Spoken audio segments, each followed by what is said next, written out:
The spotlight struck the center of the stage like a lightning bolt. The murmur of the audience slowly faded as a small figure stepped into its glow. His shoes, scuffed and old, squeaked lightly against the polished wood floor. In his trembling hands, he clutched a battered violin, its varnish chipped, the strings slightly frayed, and its case worn nearly to threads. The boy couldn't have been more than 13. Dark curls framed his thin face, and his deep brown eyes scanned the crowd nervously. His hands gripped the instrument tighter, almost like he was clinging to something sacred. From somewhere in the front row, a loud snort broke the silence. "Look at that thing," a boy's voice sneered. "Did he dig it out of the trash?" Laughter erupted in small pockets around the auditorium. Some kids in the audience turned to whisper and giggle, pointing at the boy on stage. Others sat confused, unsure what to expect. But the boy stood still. Silent. From off to the side of the stage, the host gave him a nod. A subtle signal. It was time. The boy took a deep breath. Then another. He closed his eyes and slowly raised the violin to his shoulder. The crowd quieted again, this time not from respect, but from curiosity. The awkward silence that fills a room just before something either incredible or embarrassing happens. In the second row, a woman sat with her hands clenched together in her lap. Her eyes shimmered with tears she didn't dare let fall. Her mouth whispered prayers no one could hear. Her son, Elijah Carter, was about to play in front of an entire city. A booming voice echoed from the auditorium speakers. Up next, a violin performance by Elijah Carter from Southside Middle School. Let's give him a warm welcome. The applause was hesitant at best. Sparse. One of those claps people do when they're not sure what they're about to witness. Then, silence. Elijah stood alone under the lights. His heart pounded. His palms were slick with sweat. Every voice that had ever told him he wasn't good enough seemed to scream louder in his head. "Don't mess up, kid. Poor boys don't belong on that stage. He's gonna humiliate himself." He could almost hear Tyler's smug laugh from school. Tyler, rich, popular, and cruel, had tormented Elijah every chance he got. And he was probably somewhere in the back of the room right now, waiting to watch him fall apart. But Elijah didn't run. He didn't cry. He played. The first note slid through the air like silk. Pure. Clear. Unexpected. People sat up straighter. The second note followed. Then the third. His bow danced across the strings, weaving melodies into the heavy air, cutting through the tension with a grace that didn't belong to a boy from the roughest neighborhood in Chicago. It belonged to a prodigy. To someone who had lived through pain and turned it into music. The whispers stopped. The giggles faded. The auditorium, packed with hundreds of people, fell into complete and utter stillness. The kind of stillness that happens when people realize they're witnessing something real. Something rare. A story unfolding in front of their eyes. And yet, in that moment, Elijah didn't see the audience anymore. He didn't see the smirks or the cameras or the judges jotting down notes. He saw the living room of his small apartment, where he had practiced for hours using YouTube videos. He saw his mom working late nights, leaving dinner in the microwave. He saw the broken pieces of his first violin, the one Tyler had snapped in half, and the glue that had barely held it together. He saw every night he'd cried himself to sleep wondering if he'd ever matter. And still, he played. With fire. With pain. With purpose. With every stroke of the bow, Elijah poured out the anger, the sorrow, and the small flickers of hope he had guarded so tightly. Each crescendo pulled the audience in deeper. Each pause let them breathe before the next wave of emotion crashed into them. Somewhere in the back of the room, a girl whispered to her friend, "I think I'm gonna cry." Near the front, a judge leaned forward, her mouth slightly open, pencil frozen mid-sentence. Even Tyler, who had come to laugh, sat frozen, arms crossed tightly across his chest, jaw clenched. No one expected this. Especially not from him. From the kid who wore hand-me-downs and carried a violin that looked like it belonged in a museum. From the boy who never fought back, never yelled, never told the principal what was really happening in those hallways. But here he was. Fighting. Yelling. Telling the truth with strings and bow and soul. By the time the last note rang out, hanging in the air like the final breath of a dream, the crowd didn't know what to do. Then, it happened. Someone stood up. Clapped. Then another. And another. Until the entire auditorium was on its feet, roaring with applause. People who had laughed before were now wiping their eyes. Strangers were shouting his name. Phones were recording. Teachers were cheering. Even the harshest judge couldn't hide the smile creeping across her face. And in the second row, Elijah's mother broke down. Tears poured freely down her cheeks as she clutched her hands to her chest. Her baby had made it. He had done the impossible. As Elijah stood under the stage lights, chest heaving from emotion, violin still in hand, a different kind of silence fell over the room. One not filled with judgment or doubt, but with awe. And then, just then, he allowed himself to smile. This was the beginning of something. Something bigger than the bullies. Bigger than the violin. Bigger than the pain. He had told his story. And people had finally listened. Hit subscribe and leave a comment with where you're watching from. This story might just spark a new beginning. What's one thing that always pushes you forward, even when things get tough? Let us know. Elijah's story is just getting started. Before the spotlight, before the standing ovation, before anyone knew his name, Elijah Carter was just that kid on the block. Southside Chicago wasn't known for violin players. It was known for boarded-up stores, chain-link fences, and street corners you didn't want to hang around after dark. It was a place where people survived, not thrived. Where kids learned to be tough early, or got chewed up by the world. Elijah wasn't tough. Not in the way people expected. He wasn't the loud one in class.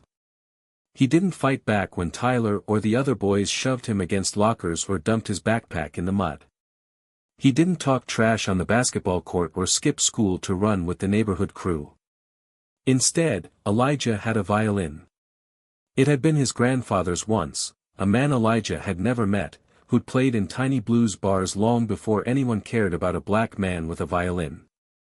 When Elijah was 6, his mother had found the old case buried in a box of dusty records in her late father's closet. It was beaten up, its case torn, one string missing, and the wood dulled by years of neglect. But to Elijah, it looked like treasure. He'd begged his mother to let him keep it. And because she could never say no to those big brown eyes, she had.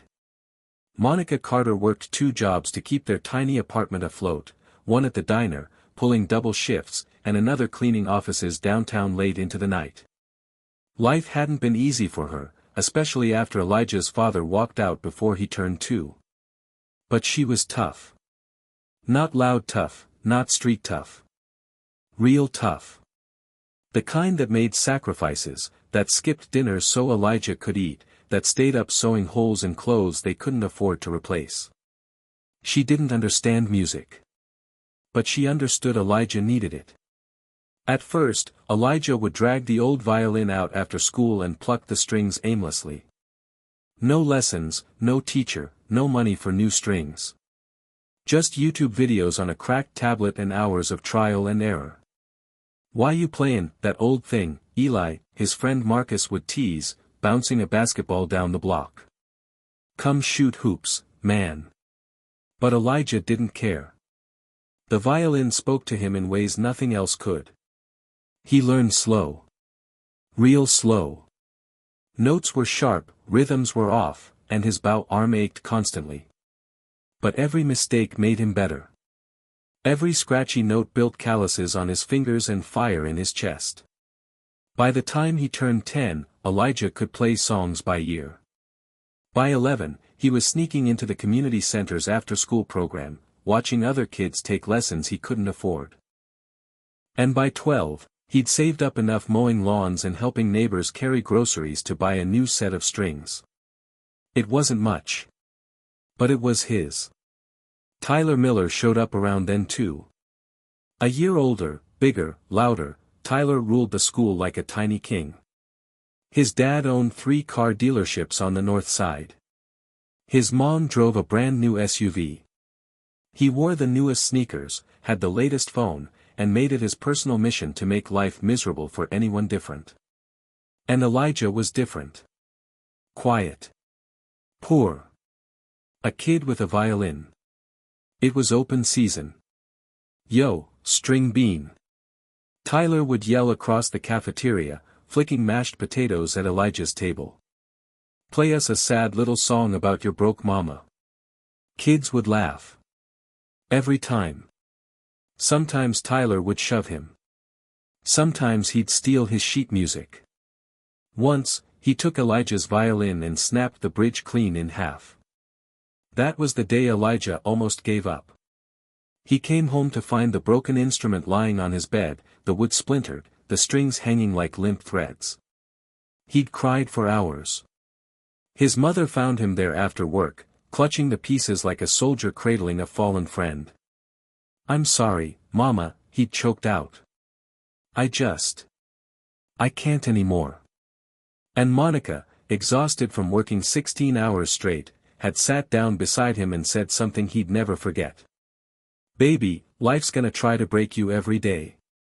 But the only way it wins is if you let it. You hear me? You get up. You fix what's broken. And you play louder." The next day, she brought home a tube of superglue and a pack of rubber bands from the dollar store. Together, at the kitchen table, they patched that old violin back together. It looked like a disaster, but Elijah didn't care. It still made music. That summer, Elijah played harder than he ever had.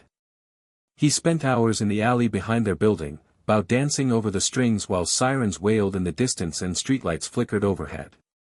He played through the ache in his wrists, through the cuts on his fingers, through the jeers from the kids across the street.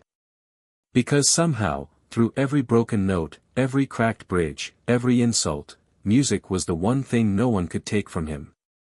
It was his voice when no one listened. His armor when the world got cruel.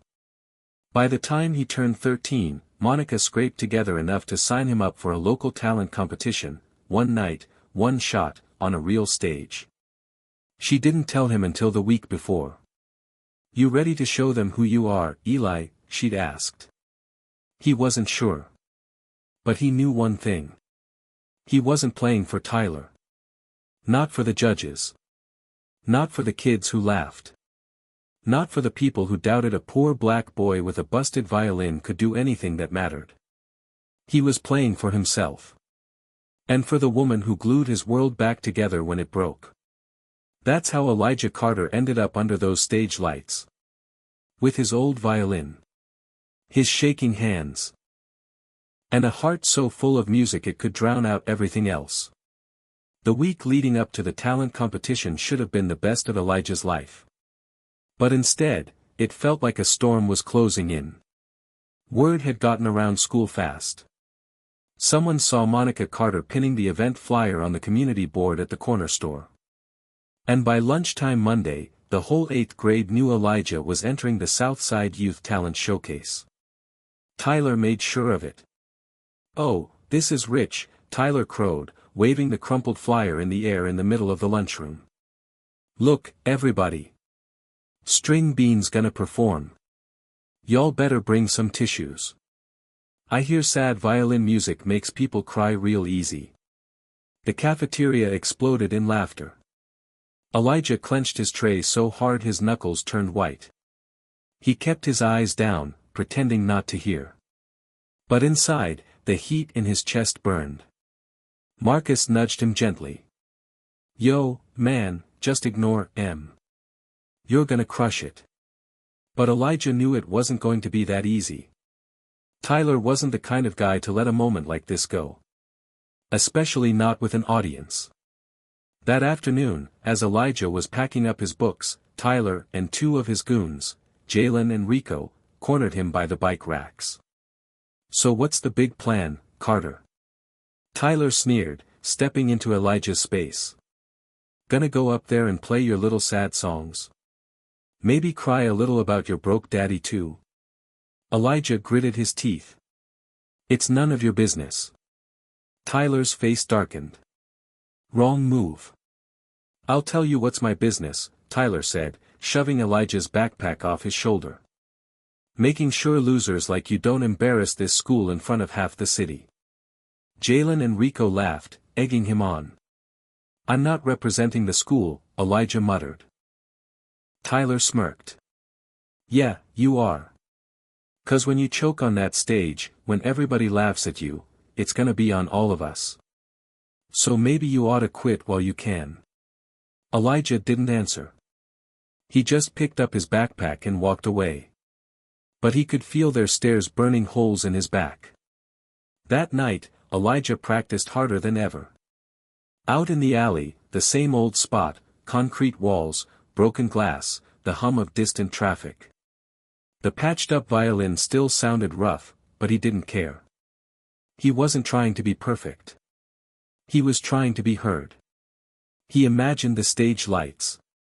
The hush of the crowd. His mother's proud face in the front row. For a little while, it was enough. But the next day, the storm came back. Tyler wasn't done. First, it was the ripped flyers in the hallway. Then it was the cruel messages scribbled in Elijah's locker: "Don't humiliate yourself, go cry with your violin." By Thursday, things took a dangerous turn. Elijah stayed late after school to finish an extra credit assignment in the music room. When he came out, the violin case he'd stashed in his locker was gone. Panic shot through him like lightning. He checked the hallway. The janitor's closet. The bathroom. Nothing. Then he heard it. Laughter. From the back courtyard. Elijah's heart sank as he stepped outside. There they were, Tyler, Juilliard, Rico, standing in a loose circle, passing his violin around like a cheap toy. "Careful, man, it's fragile," Tyler teased, twanging one of the strings hard enough it nearly snapped. "Don't want string bean crying again. Give it back." Elijah shouted, his voice cracking. Tyler held it up, grinning. "Come get it." For a split second, Elijah froze. He wasn't a fighter. Never had been. But this wasn't about pride. It wasn't even about revenge. It was about the thing he loved most in this world. Without thinking, Elijah charged. Juilliard tried to block him, but Elijah ducked and lunged at Tyler, grabbing for the violin. Tyler shoved him hard, sending Elijah sprawling into the dirt. The violin tumbled from Tyler's hands, landing with a sickening crack. Silence. For a second, nobody moved. Elijah scrambled to the ground, lifting the instrument gently. A fresh split ran along the side. The already fragile wood had finally given out. It was ruined. Tyler whistled low. Oops. Elijah felt the sting of tears, but he wouldn't give them the satisfaction. He clutched the violin to his chest and stood, his voice shaking. "I don't care what you do. I'm still playing Saturday." Tyler raised an eyebrow. "Yeah. With what? That trash?" Elijah didn't answer. He just turned and walked away. At home, Monica knew something was wrong the minute he came through the door. His shirt was dirty. His lip was split. And the violin. One look at it, and her heart cracked right alongside it. "Elijah, baby, what happened?" He couldn't speak. He just sat at the kitchen table, head down, hands trembling. After a long silence, he finally whispered, "I can't, it's done, Mama. They broke it. I can't go." Monica knelt beside him. "Baby, look at me." He did. Those same brown eyes she'd looked into the day he was born. "You listen to me," she said softly. "It's not about them. It's not about Tyler, or those boys, or even the judges. This is about you. About the boy who refused to quit, even when life broke everything around him. That boy's not gone. He's still here.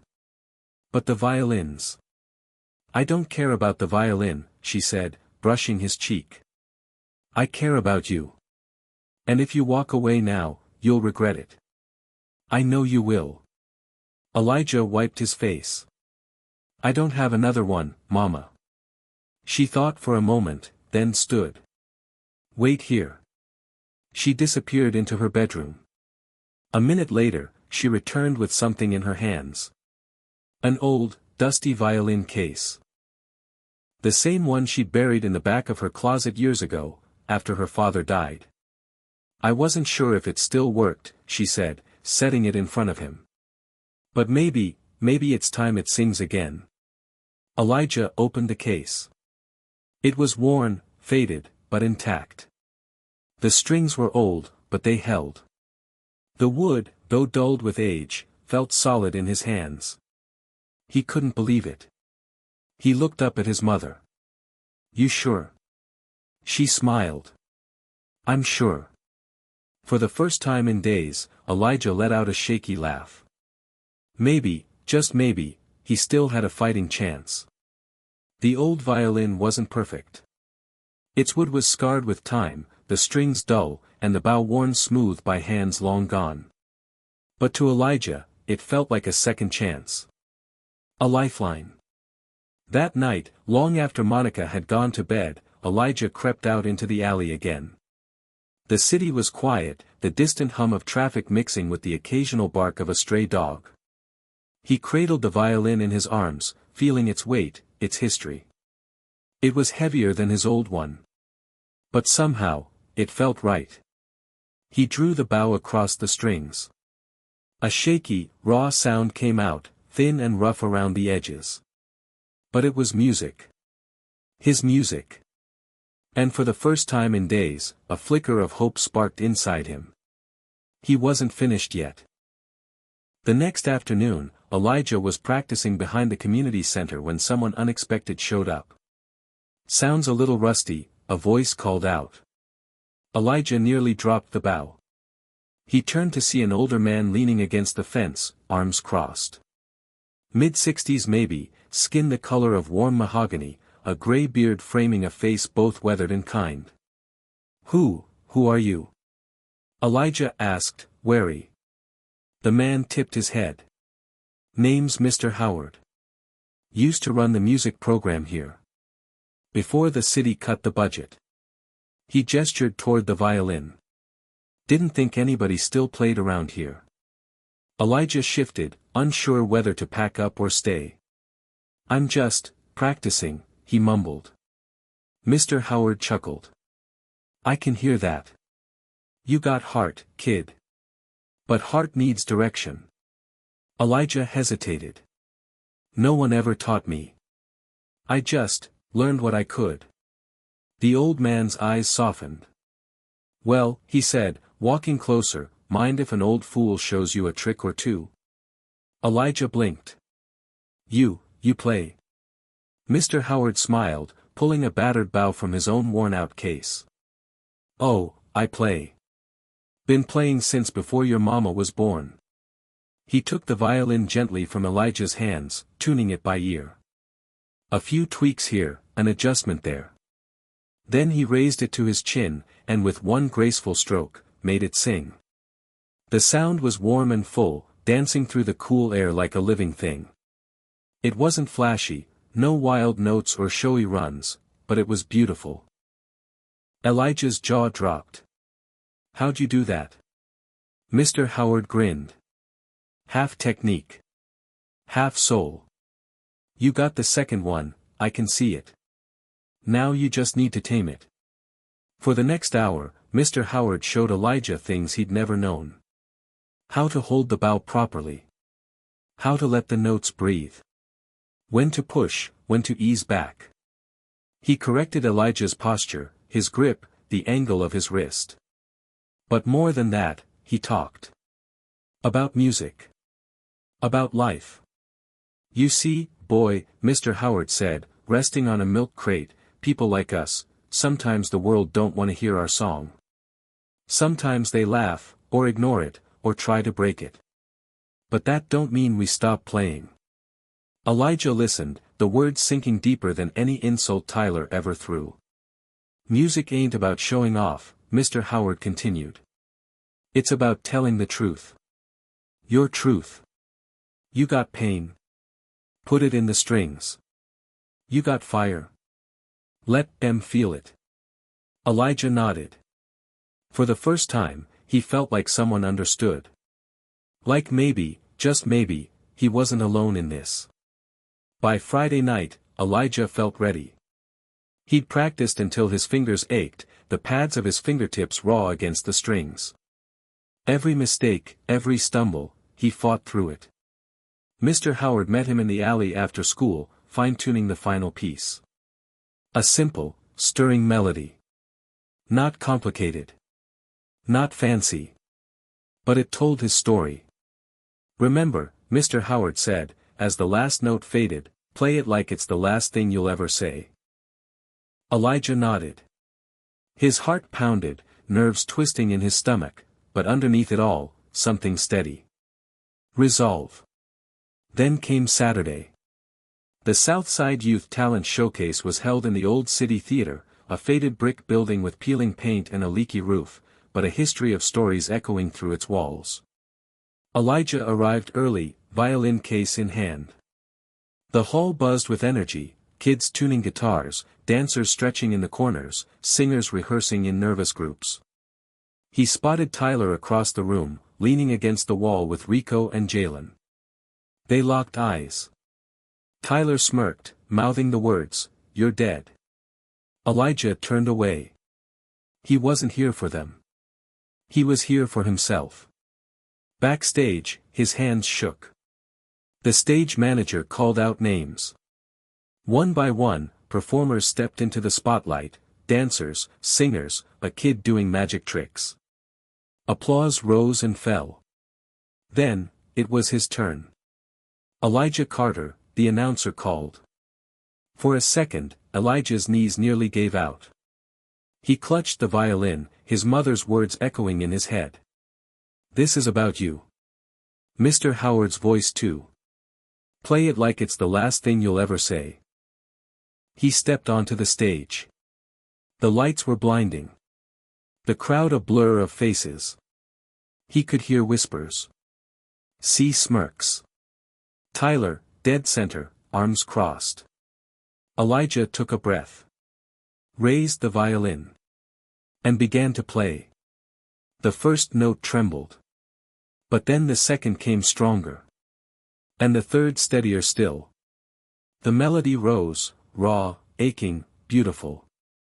It spoke of loneliness, of nights in back alleys, of bullies and broken instruments. Of a boy who'd lost everything, and found his way back. The audience quieted. Even Tyler's smirk faded. Somewhere, Monica's hand went to her heart, tears filling her eyes. Mr. Howard, standing in the wings, nodded slowly. Elijah closed his eyes, letting the music pour out. Every wound, every insult, every small moment of hope. For those few minutes, he wasn't the poor black kid from the projects. He wasn't String Bean. He was a musician. A storyteller. And when the last note faded into silence, the theater stayed still. Then, a single pair of hands clapped. Then another. And another. Until the room erupted in applause. It wasn't polite. It wasn't pity. It was real. Elijah opened his eyes. And smiled. The applause rolled through the theater like a wave. Elijah stood frozen, his violin still cradled in his hands, his chest rising and falling with the weight of everything he had just poured out. He barely remembered walking off stage. Backstage, people stared. Some whispered. A few kids nodded at him, eyes wide. Elijah wasn't sure what to do with it. He wasn't used to this kind of attention. Not for something good. Mr. Howard was waiting by the curtain. His face was calm, but his eyes glistened. "You did it, boy," he said, voice thick. "You told your truth." Elijah swallowed hard. His hand still trembled. I thought I messed up at the start," Elijah admitted. Mr. Howard chuckled, resting a hand on his shoulder. "It ain't about perfect. It's about real. And you? You were more real than anybody in this whole place tonight." Those words sat heavy in Elijah's chest, but not in a bad way. For the first time, he felt seen. But not everyone was clapping. Out in the audience, Tyler's face was a storm. The smirk was gone, replaced by something colder. Something darker. He wasn't used to losing. And tonight, Elijah had stolen a spotlight Tyler thought belonged to him. "You believe this junk?" Tyler growled to Rico and Jalen as they slipped out of their seats. "He just scratched some noise on that busted violin. And they ate it up like it was Mozart." But even Rico looked uneasy. "Man, the crowd loved it. Maybe he's good." Tyler glared. "No. He just got lucky. He embarrassed us. Nobody makes me look stupid." Jalen shifted awkwardly. "What you wanna do?" Tyler's lips curled into a cruel smile. "We'll fix this. Before he gets any ideas about being better than us." Meanwhile, out front, Monica found Elijah. She ran to him, throwing her arms around his neck. "You were amazing, baby," she whispered, tears in her eyes. "I knew you could do it." Elijah blushed, not used to being hugged in public. "I was so scared, Ma," he admitted. "I know. But you did it anyway. That's what matters." People passing by patted his shoulder, called out congratulations. Even the event director stopped him. "You've got something special, son," she said, scribbling a number on a slip of paper. "I'd love for you to audition for the city showcase next month." Elijah stared at the paper. The city showcase? That was a real event, in front of hundreds. Not some rundown community theater. "Yes, sir," she smiled. "You earned it." Elijah's stomach flipped. But as the crowd thinned, and the adrenaline faded, he felt a cold prickle at the back of his neck. Tyler was waiting. Near the alley behind the theater, where the light didn't quite reach, Tyler and his crew blocked the way. Elijah's steps slowed. He considered turning around, but his violin case felt heavier now. Not like a burden. Like armor. Tyler stepped forward. Well, he sneered. "Look who thinks he's some big shot now." Elijah didn't answer. He wasn't going to give them what they wanted. Tyler jabbed a finger against Elijah's chest. "You think one dumb performance changes anything? You'll always be nothing. A loser. A charity case." Elijah stood his ground. "I didn't play for you." Tyler's eyes narrowed. "Don't get smart, string bean." Elijah took a slow breath. "I played for me. And for anyone who ever got laughed at by people like you." For a moment, just a moment, Tyler faltered. The words cut deeper than a fist. But then his face twisted into a snarl. "You better watch your back, Carter. This ain't over." With a shove, Tyler turned and stormed off, his crew trailing behind. Mr. Howard appeared a moment later. "You all right, kid?" Elijah nodded, though his heart still pounded. "I didn't back down," Elijah said quietly. Mr. Howard grinned. "Good. People like him, they're loud when they're scared. Keep playing, and you'll drown him out."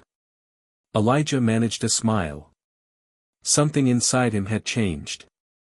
He wasn't afraid of Tyler anymore. Not because he knew he could fight him. But because Tyler's opinion didn't matter anymore. He had found something bigger.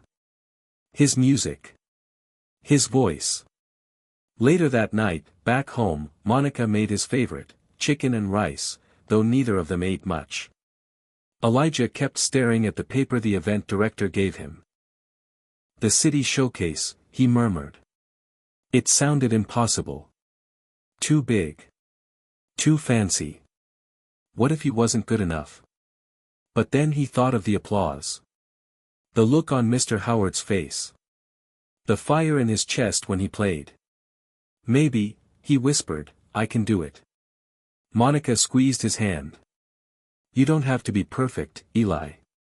Just be you. He nodded. Somewhere deep down, a spark of confidence flickered. And for the first time in his life, Elijah Carter didn't feel small. He felt seen. The next morning, Elijah woke up before the sun. For a while, he just lay there, staring at the ceiling, the weight of everything that happened the night before settling in like a warm, unfamiliar blanket. The applause. Mr. Howard's words. Tyler's threats. And that piece of paper. The slip of paper sat on his nightstand, half crumpled, but it felt heavier than anything he'd ever held. The city showcase. It wasn't just a concert. It was the event every young musician in the city dreamed about. People from schools all over would be there, teachers, talent scouts, even reporters sometimes. It was the kind of place where careers were made. And now they wanted him. Elijah Carter. The kid with second-hand clothes, a patched-up violin, and a reputation for being invisible. Monica was already in the kitchen when he came downstairs. She smiled when she saw him. Morning, baby. Elijah sat at the table, rubbing his eyes. I couldn't sleep. I figured. She slid a plate of scrambled eggs toward him. He wasn't hungry, but he picked at it anyway. For a moment, the house was quiet. Then Monica reached into her apron pocket and pulled out a clean envelope. This came for you, she said softly. Elijah blinked. For me? She nodded. I found it on the porch this morning. He took it, his fingers shaking slightly as he tore it open. Inside was a formal letter, printed on thick, ivory-colored paper. Dear Mr. Elijah Carter. On behalf of the City Arts Council, we would like to formally invite you to perform in this year's City Showcase for Young Musicians. Your outstanding performance at the Community Youth Concert has earned you this special honor. The event will take place on Saturday, March 12th, at 7 p.m., at the Grand Pavilion Theater. Please confirm your participation by February 28th. We look forward to seeing your talent shine. Sincerely. The City Arts Council. Elijah's eyes went wide. Mama, they want me. Monica's eyes glistened with tears, and she laughed, a soft, proud sound. I told you, baby. You've got something special. Elijah clutched the letter. 1,000 feelings rushed through him at once. Excitement. Fear. Hope. I don't have a good suit, or shoes, or anything, he stammered. Monica took his hand. We'll figure it out. One thing at a time. At school, things had shifted. It wasn't dramatic, no cheering crowds, no parades. But people looked at Elijah differently now. Some kids who never spoke to him gave him nods in the hallway. A few even clapped him on the back. Hey, man, you killed it the other night, one guy said by the lockers. Elijah mumbled a thanks, still unsure how to handle it. But not everyone was happy. Tyler glared daggers at him in every class. He didn't say anything, not yet, but his eyes spoke loud enough. And it wasn't just Tyler. Mrs. Dorsey, the music teacher, pulled Elijah aside after second period. I heard what happened, she said curtly. I wish you'd gone through the proper channels. I would have recommended students myself. Elijah's stomach dropped. I didn't know. She held up a hand. What's done is done. But don't get ahead of yourself, Carter. One decent performance doesn't make you a star. It stung, more than Elijah expected. He left her office with his head down, the letter burning a hole in his pocket. After school, Elijah went straight to Mr. Howard's shop. The old man was fixing a cello when Elijah arrived, but his face lit up when he saw him. Well, well, look what the wind blew in. Elijah grinned and pulled out the letter. I got invited, he said breathlessly. Mr. Howard wiped his hands and took the paper, reading it carefully. When he finished, he nodded. I knew it. I told you, the world notices heart before polish. Elijah sat on the stool, fiddling with his violin case. But I'm scared, he admitted. I've never played in front of a crowd like that. What if I mess up? What if they laugh at me again? Mr. Howard leaned in. Boy, listen to me. Those people out there. They don't know your story. They don't know what you've carried to get here. But they'll feel it when you play. That's what matters. Elijah swallowed hard. I don't even have a suit. Or good shoes. Mr. Howard smiled. Well, I might have something for that. He disappeared into the back and returned with an old, but sharp, black suit jacket. It was mine, back when I played the clubs, he said. Needs a little hemming, but it'll shine on you.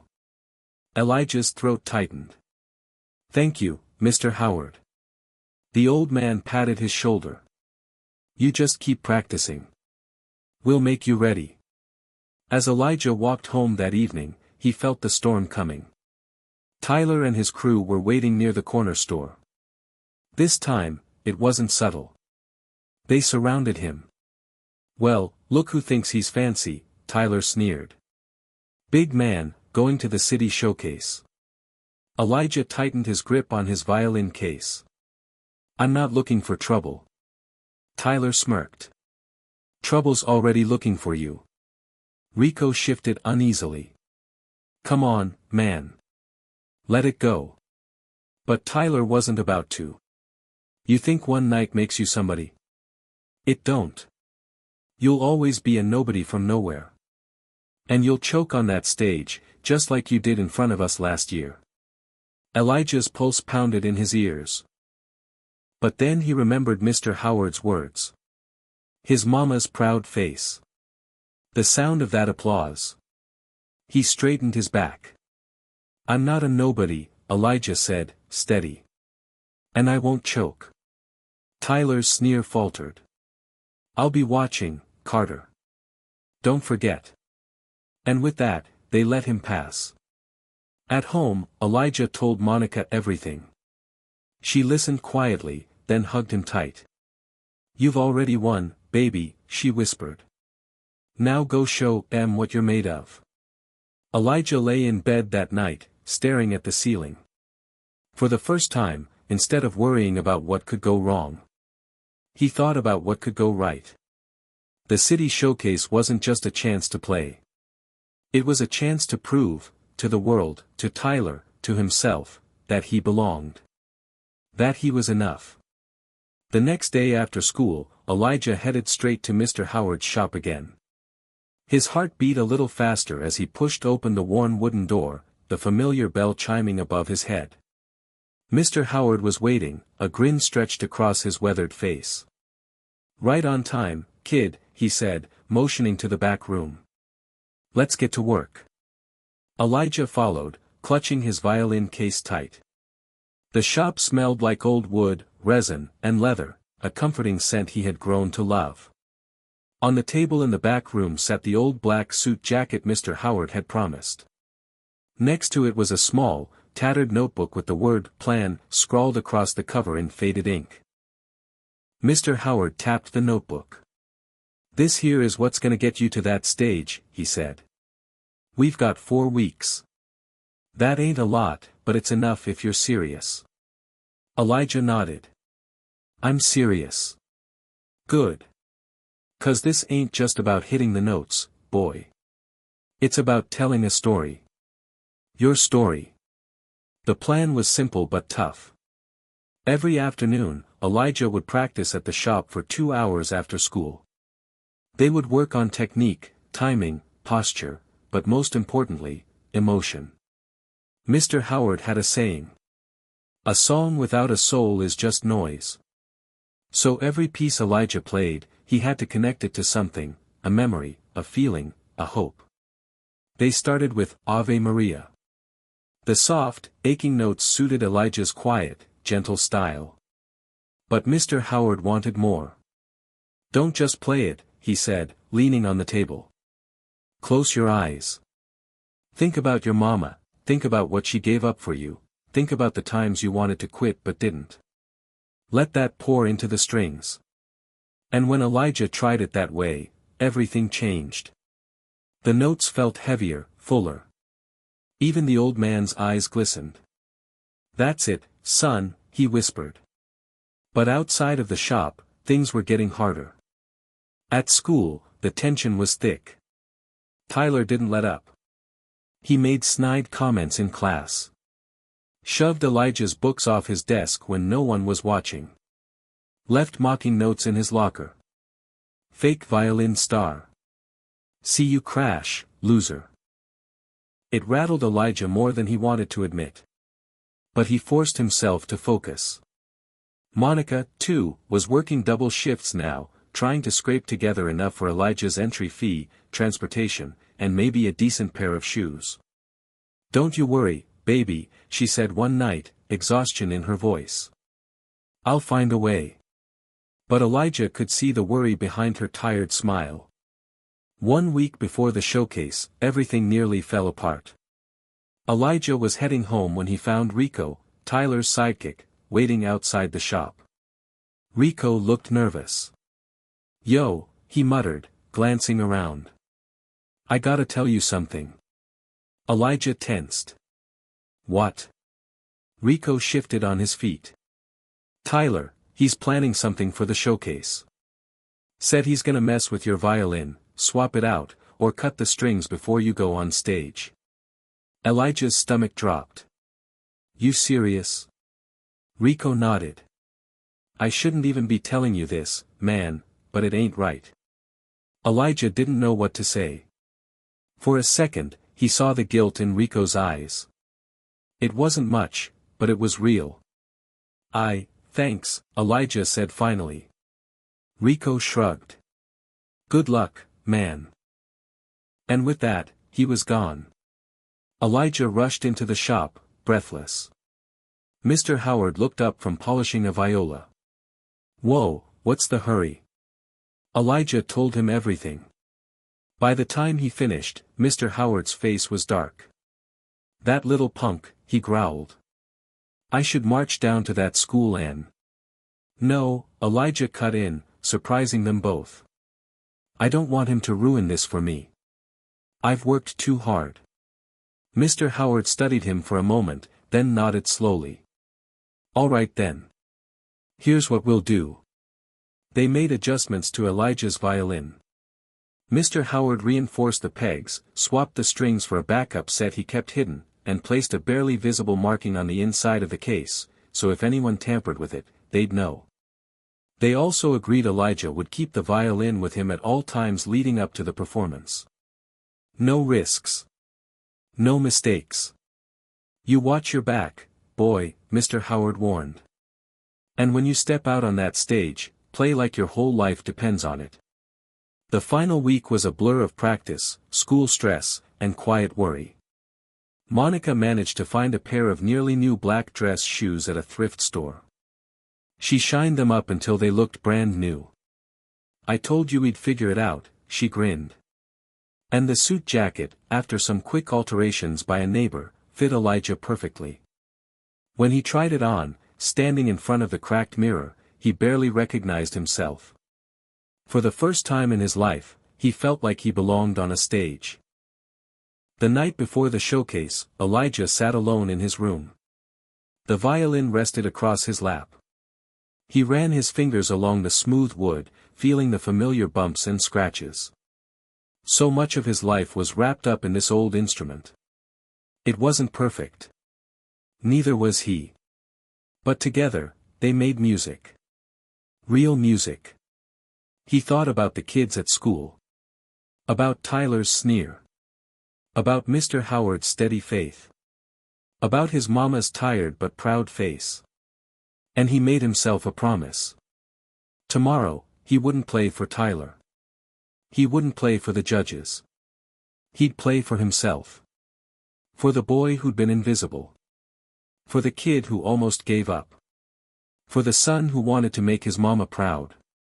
And no one, not Tyler, not fear, not anything, would stop him. The night had finally arrived. Elijah stood outside the Grand Pavilion Theater, the glowing marquee lights reflecting off the sidewalk like tiny stars. The letters spelled out Annual City Youth Music Showcase, in bold, flickering bulbs. He clutched his violin case so tightly his knuckles turned white. The hum of conversations, car engines, and the distant beat of city life felt muffled, like everything else had faded, leaving just this moment. "You all right, baby?" Monica's voice broke through the haze. She stood next to him in her best Sunday dress, the one she saved for special occasions like weddings and church. Her eyes glistened, full of pride and worry at the same time. Elijah managed a small nod. "I'm good, Mama." "You sure?" "I gotta be." She smiled softly and squeezed his hand. "Go show them what you're made of, my little star." Inside, the theater buzzed with nervous energy. Teenagers in crisp suits and sparkling dresses paced the backstage hallways. The walls were lined with faded posters from past performances, jazz nights, gospel choirs, and ballet shows. Everything smelled of old wood, stage dust, and anticipation. Elijah headed for the check-in table, where a middle-aged woman with glasses handed him a program. "You're number 16, she said, marking his name off a list. "Elijah Carter, violin solo. You'll be right after Maya Ramirez's piano piece." Elijah's stomach twisted into knots. Number 16. That meant a good hour of waiting, waiting and thinking. Waiting and panicking. He found a quiet corner backstage and sat on an old wooden chair. Mr. Howard had warned him about this, the long, nervous minutes before a show. "Your mind's gonna try to talk you out of it," he'd said. "You tell it to hush up." But it wasn't easy. The whispers started. Tyler was there. Elijah saw him across the room, leaning against the wall like he owned the place, surrounded by a few friends. Dressed in a slick navy suit, he looked like a kid who'd never been told no. Their eyes met for a brief second. Tyler smirked. "Didn't think you'd actually show, Carter," he called out just loud enough for others to hear. "This is gonna be good." Elijah looked away, his pulse pounding. He focused on the violin case in his lap. The old latch. The scratch on the side. He'd made it this far. He wasn't going anywhere now. Minutes crawled by. From the stage, muffled sounds of applause, piano chords, and flutes drifted backstage. Elijah could hear the announcer's voice calling out names and numbers. Performer number 15. Maya Ramirez. A girl in a shimmering blue dress walked by, hands trembling slightly on the keys of an invisible piano. Elijah stood up. This was it. One more act. Then him. His palms felt clammy. His throat dry. He opened the case and checked his violin again, running his fingers over the strings to make sure everything was perfect. Mr. Howard's tiny mark was still there. No one had touched it. Good. He took a deep breath and closed his eyes. Remember why you're here. Play for yourself. Then, an unexpected voice. "Hey, Carter." Elijah looked up. It was Rico. Rico shifted awkwardly, glancing around to make sure no one saw him. "I just wanted to say, good luck, man," Rico muttered. "I mean it." Elijah blinked. He hadn't expected that. "Thanks," he said quietly. Rico scratched the back of his neck. I shouldn't have, gone along with it. Tyler's a jerk. Elijah shrugged. It's done. I'm good. A small grin tugged at Rico's mouth. Go kill it out there. Then he was gone. And just like that, it was time. Maya's piano piece ended in a flurry of applause. Elijah heard the announcer's voice again. And now, performer number 16, Elijah Carter, violin solo. For a second, Elijah's legs didn't want to move. But then, he remembered Mama's proud face. Mr. Howard's raspy laugh. The way his bow had sung in the shop that day. He forced his feet forward. Stepping onto the stage was like stepping into another world. The lights were blinding. The audience was a blur of faces in the dark, rows upon rows of them. Somewhere out there, Monica sat in the middle section, beaming. Elijah took his place at center stage. A single microphone hung nearby, though he wouldn't need it. The violin would speak for itself. He took a deep breath. Closed his eyes. And began to play. The first notes hung in the air like threads of silk. Soft. Delicate. Ave Maria poured from the strings, each note trembling but sure. Elijah forgot the crowd. Forgot Tyler. Forgot everything except the music. He thought about Mama working double shifts.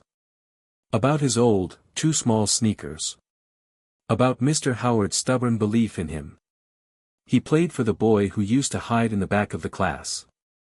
For the kid with nothing, except a battered violin. And the music soared. The room was silent. Not a cough. Not a whisper. People leaned forward in their seats. Even Tyler's smug face was gone, replaced with something almost like disbelief. Elijah let the final notes linger in the air. Then slowly lowered his bow. For a second, there was nothing. Then. Applause. Not polite clapping. Not obligatory claps. It was thunderous. People stood. Cheered.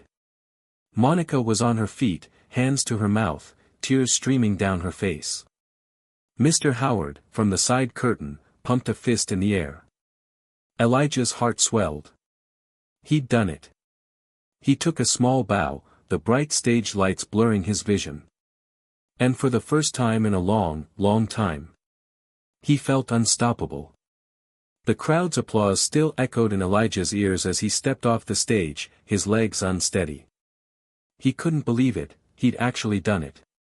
He had played his heart out, and the audience had responded, cheering as if he'd just performed a masterpiece at Carnegie Hall.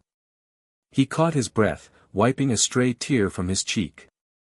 His hands were shaking as he gently placed the violin back in its case. The glow from the stage lights still burned brightly in his vision, and the silence that followed the music seemed to hum with possibility.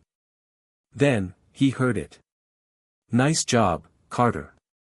Elijah froze. The voice came from behind him, and his heart skipped a beat. He turned slowly, and there stood Tyler, arms crossed, leaning against the wall like he owned the place. His earlier smugness had been replaced with something different. A look Elijah couldn't quite read. Tyler was alone, no friends, no entourage. Just him. His usual cocky grin had been replaced by an almost hesitant expression. I didn't expect that, Tyler continued, his voice slightly softer now. You actually pulled it off. Elijah narrowed his eyes, not sure what to make of the situation. The boy who had mocked him, the one who'd helped spread the rumor that Elijah wouldn't show, was standing here, praising him. Elijah felt a surge of anger rise in his chest, but he kept it in check. He'd spent too many years swallowing his pride, too many years hiding his true potential, to let this moment be ruined by bitterness. Thanks, Elijah said, his voice calm, though his insides were still in turmoil. Tyler pushed off the wall and took a step closer, lowering his voice. Listen, I was wrong about you, he admitted. The way I treated you. That was stupid. Elijah blinked, caught off guard by the honesty in Tyler's voice. Had he really heard that right? I mean, Tyler went on, I thought I was better than you, right? But you've got talent. Real talent. Elijah said nothing at first, still processing the words. He didn't trust Tyler, not yet. After everything he'd done to him, Elijah had learned to be wary of people who suddenly decided to play nice. But that doesn't change anything, Elijah finally replied, his voice firm. You and your friends still made my life hell. You can't just undo that with a nice job. Tyler flinched.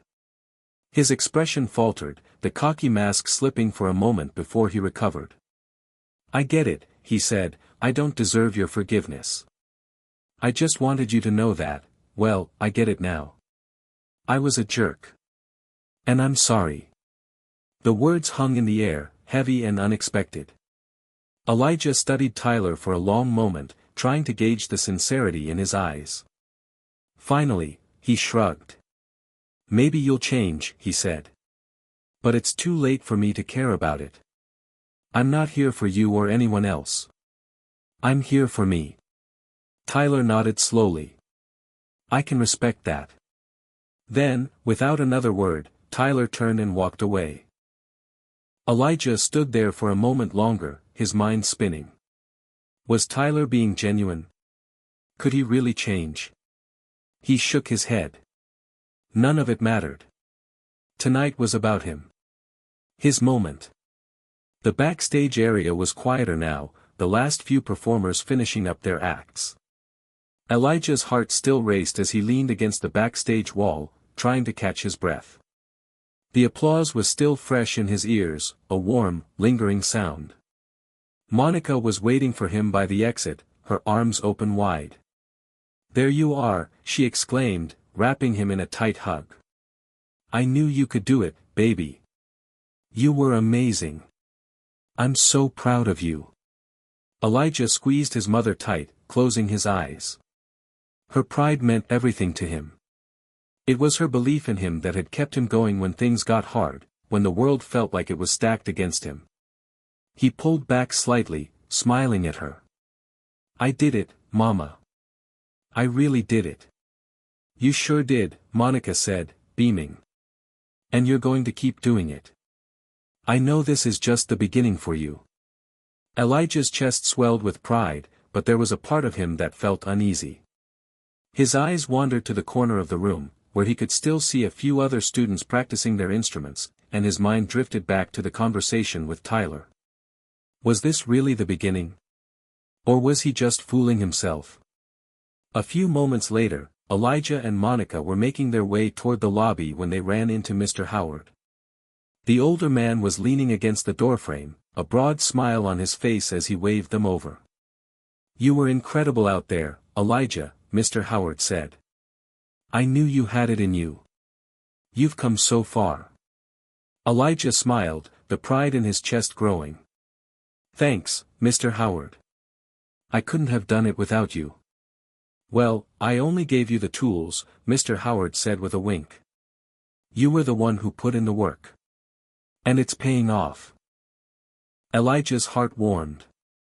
Mr. Howard had always been there for him, pushing him to be better even when Elijah didn't believe in himself. Thank you, Elijah said again. For everything. Don't thank me yet, Mr. Howard said, his tone shifting slightly. There's something I want to talk to you about. Something important. Elijah raised an eyebrow, intrigued.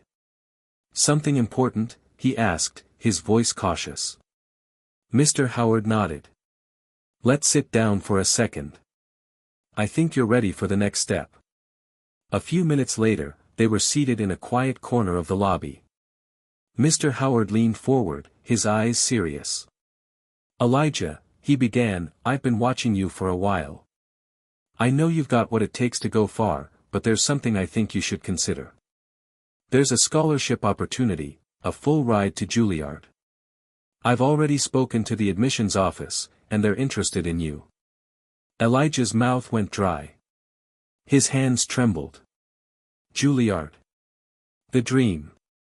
Are you serious? Elijah asked, barely able to believe it. Mr. Howard smiled. Dead serious. They've seen your potential. All you have to do is audition. You're already in the running. Elijah couldn't breathe for a moment. This was it. The chance he'd been waiting for. The path was suddenly clear.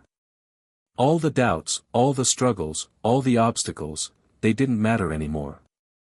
The day of the Juilliard audition arrived, and Elijah felt as though the weight of the world rested on his shoulders. He woke up that morning, his heart racing, and for a brief moment, he considered the possibility of not going at all. The fear of failure, the uncertainty of whether he was good enough, pressed down on him like a heavy blanket. But then, as the thought of giving up crossed his mind, his mother's voice echoed in his head, "You are enough." He glanced at his reflection in the bathroom mirror. His dark skin glowed, his eyes sharp and determined. He ran his fingers over the polished violin that had become both his weapon and his shield. He thought about everything it represented, the years of bullying, the pain, the struggle, the triumph. This was his chance to prove to everyone, but most importantly to himself, that he could do this. "I'm ready," Elijah whispered, more to himself than anyone else. His mother stood outside his door, her hands clasped together in silent prayer. "You look incredible," Monica said softly. "Remember, it's not just about the violin. It's about the heart you put into it. You've got this." Elijah smiled, his nerves slowly melting under her encouraging gaze. He'd always been used to feeling like an outsider, but now, in this moment, with everything at stake, he realized that he was ready to step into the world he had dreamed about for so long. The drive to Juilliard felt like a blur. The bustling streets of New York City seemed to vanish as Elijah's thoughts consumed him. Every turn, every red light, felt like a step closer to his future, a future he had worked so hard to achieve. When they arrived, the towering glass building of Juilliard loomed in front of them, its sleek design an imposing reminder of the prestige it represented. Elijah felt a knot form in his stomach as they entered the building. The hallways were filled with students who looked like they had been born for this, their clothes sharp, their posture confident, their demeanor assured. For a moment, Elijah felt out of place. He had never belonged to a world like this. But then he reminded himself, he had earned his spot here.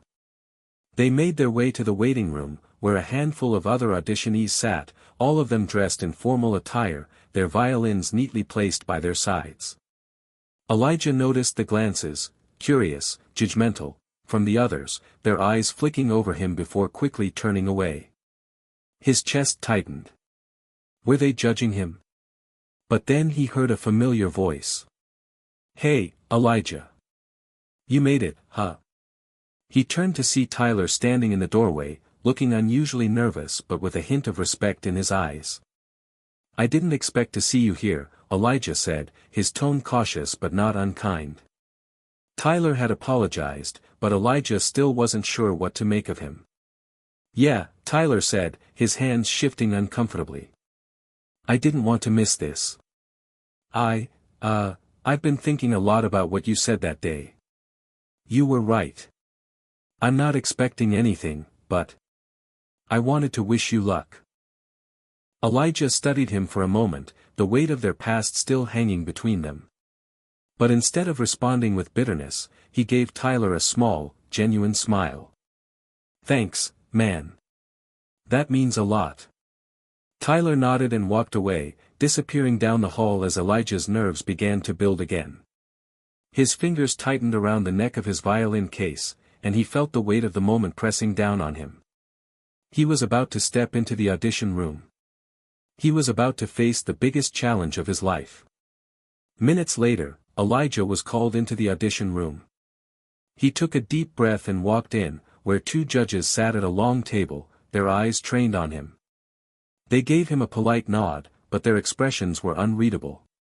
"Please," one of the judges said, gesturing to the center of the room. "You may begin whenever you're ready." Elijah nodded, setting his case down carefully. His hands shook as he took out his violin, but he took a deep breath to steady himself. He closed his eyes for a moment, imagining the stage, the spotlight, the feeling of the strings beneath his fingers. This wasn't about impressing anyone. This was about his soul, his passion, and his story. He played the opening notes of the piece he'd chosen, Bach's Chaconne, the familiar melody filling the room, resonating with emotion. The violin hummed in his hands, its strings vibrating with the intensity of the music. As his bow danced across the strings, the music began to flow effortlessly from him, each note more confident than the last. His body swayed with the rhythm, his heart sinking with the melody, and for the first time in a long while, Elijah felt like he was exactly where he needed to be. The judges exchanged glances as Elijah finished the final notes, holding them with precision before letting the sound fade into silence. The room was still, and for a moment, Elijah wondered if he had made a mistake. Had he played too emotionally? Too raw? But then, one of the judges spoke. That was, she hesitated, as if struggling to find the right words. That was extraordinary. Elijah's heart skipped a beat. He wasn't sure if he'd heard her right. I've never heard the Chaconne played with such emotion. You brought a vulnerability to the piece that's rare. Very rare, the other judge added, nodding. Tell us, what made you choose this piece? Elijah swallowed hard, his throat suddenly dry. This piece means a lot to me. It's about struggle and triumph. About overcoming the odds. I guess, in a way, it's my story. The judges exchanged another look. There was no mistaking it now, they were impressed. You've certainly made an impression on us, the first judge said with a smile. We'll be in touch soon. Elijah barely heard the rest of what they said. All he could do was nod and walk out of the room, his heart pounding in his chest. Once outside, Elijah leaned against the wall, his breath coming in heavy gasps. He'd done it. He'd given everything he had, and now, it was out of his hands. I'm proud of you, Monica said softly, appearing beside him. No matter what happens, you showed them who you are. Elijah turned to her, a wide grin spreading across his face. I did, didn't I? His heart still raced, but there was something different now. He wasn't just a kid from a broken neighborhood anymore. He was Elijah Carter, the violinist with a dream, and that dream was alive. The days following the Juilliard audition felt like an eternity to Elijah. Every morning, he would wake up with the faint hope that the letter, the email, the phone call would be there. But every day passed without a word. The phone stayed silent, and his inbox remained empty. It felt like the universe was holding its breath, waiting to see if he was truly worthy of his dream. As much as he tried to keep busy, his mind kept returning to the audition, the judges' faces, their words, their eyes scanning him as he played. He couldn't shake the feeling that somehow, despite all the emotion he poured into his performance, there might have been something wrong. Maybe they didn't really see me. Maybe I didn't play well enough. One evening, after dinner, Elijah sat alone in his room, staring at the violin resting on his bed. He hadn't picked it up since the audition. It felt like everything was on hold, like the music itself was waiting for something to happen. His fingers itched to play, to pour out the emotions that were bottling up inside of him, but a wave of doubt held him back. What if they don't call? He whispered to the empty room. What if they don't want me? Monica noticed the change in him. He wasn't the same confident boy she had seen when they first arrived in New York. He was quiet, distant, withdrawn. He didn't speak much anymore, and when he did, his words were heavy with uncertainty. Elijah, she said softly one evening, sitting down beside him on his bed. You're quiet. You haven't been playing much lately. What's going on? Elijah didn't look at her at first. He stared at the violin, his hands fidgeting with the strings, but eventually, he met her eyes. I'm scared, Mom, he confessed, his voice low. What if they didn't like me? What if I wasn't good enough? What if I've been dreaming this whole time, and it's just not meant to be? Monica felt her heart ache at his words. She knew how deeply he felt every failure, every setback. She could see the weight of his doubt crushing him, and she knew this wasn't just about Juilliard. This was about everything he had been through, the bullying, the isolation, the years of feeling like he didn't belong. The audition wasn't just a chance to get into a prestigious school, it was his way of proving that he was worthy, that he had the strength to overcome every obstacle life had thrown at him. "You've already proven to me, to everyone, that you're more than enough," she said, her voice steady and comforting. "You've got a gift, Elijah. The kind of gift that only comes once in a lifetime. And it's not just about the violin, it's about you. It's about your heart, your soul, the way you make every note mean something." Elijah looked down at the violin again, his fingers trailing lightly over the strings. He had always known his mother believed in him, but hearing her say it again, with such certainty, gave him a flicker of hope. "But what if I don't get in?" he asked, his voice barely a whisper. "What if this is all for nothing?" Monica smiled, brushing a stray lock of hair from his face. "I can't promise you the outcome, Elijah.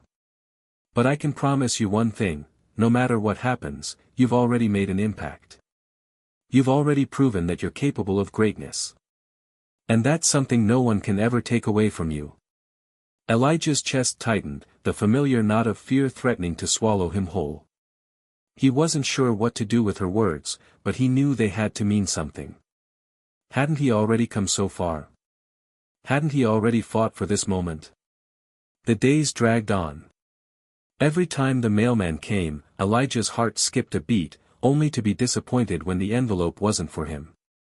The silence from Juilliard was deafening. He tried to focus on other things, schoolwork, friends, even practicing his violin, but his mind always circled back to the same question: did they want me? One afternoon, Elijah sat at the kitchen table, his eyes glazed over as he stared at the unfinished homework in front of him. He hadn't even realized his mother had entered the room until she gently placed a hand on his shoulder. "Elijah, I need you to focus on something," she said softly, her voice full of quiet concern. "I know you're anxious, but you can't let this weight consume you. I'm proud of how far you've come. You've already done everything you can." Elijah looked up at her, his face a mix of frustration and confusion. "But I don't know what to do now. I feel like I'm just stuck. I've worked my whole life for this, and now, all I can do is wait. It's driving me crazy." Monica nodded, sitting down across from him. "I understand, sweetie. It's hard when we don't know what comes next. But sometimes, all we can do is trust in the journey. Trust that everything will work out the way it's meant to." Elijah stared at her, trying to make sense of her words. He knew his mother had always been the steady rock in their family, the one who believed even when others didn't. But this weight, it felt like it was tearing him apart. "I don't know if I can just wait," Elijah admitted, his voice cracking. "I feel like my whole future depends on this one thing." The next day, as he walked home from school, Elijah's phone buzzed in his pocket. He had almost ignored it, figuring it was just another text message from a friend or a random update. But then, he saw the name. Juilliard Conservatory. His heart skipped. This is it. This is the moment. With trembling hands, he opened the email, every muscle in his body tensed with anticipation. The subject line read, "Your Juilliard audition results." He opened it slowly, each word on the screen feeling like a punch to the gut. "Dear Elijah Carter. After careful consideration, we are pleased to inform you that you have been accepted to Juilliard's prestigious music program. Your talent, your heart, and your commitment to excellence have impressed us, and we look forward to seeing how you will grow as a musician and an artist here at Juilliard. We congratulate you on this achievement, and we are excited to welcome you to our community. Sincerely. The Juilliard School Admissions Team." Elijah couldn't breathe. The world around him seemed to slow down, and for a moment, he thought he might collapse. He had done it. He had made it. His dream was now a reality. "Mom!" Elijah screamed, rushing into the kitchen where Monica was making dinner. Mom, I got in. I did it. I'm going to Juilliard. Monica turned, her face lighting up with joy as she rushed to embrace him. You did it, baby. You did it. I knew you could. Tears streamed down Elijah's face, and for the first time in his life, he felt like the weight had been lifted from his shoulders. This was the beginning of something incredible. Hit subscribe and leave a comment with where you're watching from. This story might just spark a new beginning. What's one thing that always pushes you forward, even when things get tough? Elijah stood at the edge of the stage, his heart still racing from the whirlwind of emotions that had hit him just hours before. He had been accepted to Juilliard. His lifelong dream was now a reality. But tonight, none of that mattered. Tonight, it wasn't about Juilliard, or the future, or what lay ahead. It was about the moment. The people who had supported him. The people who had believed in him when he didn't believe in himself. His family had gathered together in the living room, a small yet heartfelt celebration in his honor. The bright lights of the apartment seemed almost too warm for the occasion. His mother, his aunties, and even a few close friends had all gathered around, each of them smiling in ways that meant more to him than any words could convey. He had made it, but he knew that this success wasn't his alone. It was a reflection of all the people who had walked beside him and lifted him when he couldn't do it on his own. Mom, Elijah began, his voice cracking just slightly. He wasn't used to showing so much emotion, but tonight was different. Tonight, he couldn't help it. I just want to thank you. You've always been there for me, even when I didn't think I was enough. You never let me doubt myself. I don't know what I would have done without you. Monica's eyes misted with tears as she embraced her son, holding him close. Elijah, you are more than enough. You always have been. You don't need to thank me. You earned this. This is your victory. The room was filled with a warmth that was almost tangible, like a blanket of love that wrapped around Elijah's shoulders. The struggles he had faced, the bullying, the doubts, and even the moments of feeling invisible, all seemed to fade away. For the first time in a long while, he felt at peace. But then, just as the moment was settling into a calm joy, the doorbell rang. Elijah frowned. Who could it be at this hour? His mother glanced toward the door, then back at him, a quizzical look crossing her face. She stood to answer the door, and the sound of voices filled the space. It wasn't just anyone who stepped into the room. It was his high school music teacher, Mr. Daniels, and a few of his classmates. They had come to join the celebration, to show support, to celebrate the achievement that they had all been a part of in some way. Elijah had known Mr. Daniels for years, and he had always believed in him, even when Elijah had struggled with self-doubt. Congratulations, Elijah. Mr. Daniels said, his face breaking into a wide grin as he walked over to him. I'm so proud of you. You've earned it. Juilliard is just the beginning. Keep going, don't stop here. The words were simple, but they meant the world to Elijah.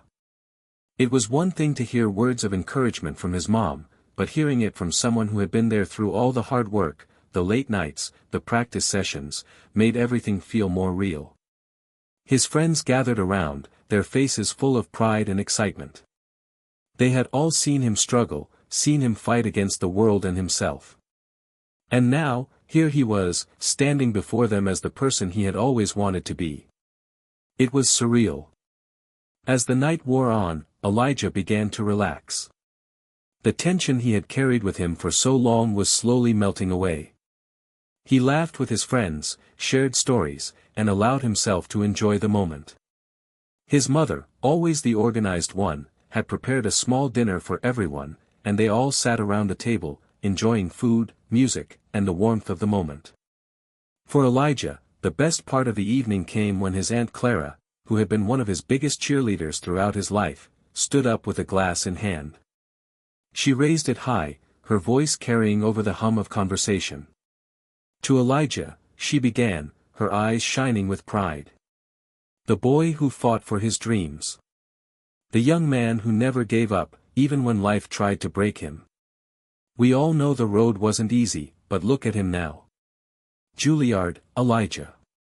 I'm so proud of you. This is your time, and we're here to celebrate it with you. The room fell silent as everyone raised their glasses in a toast. Elijah felt the weight of his aunt's words settle in. This wasn't just a victory for him. This was a victory for everyone who had ever believed in him, for everyone who had fought alongside him. Thank you, Elijah said, his voice thick with emotion. Thank you all. I couldn't have done this without you.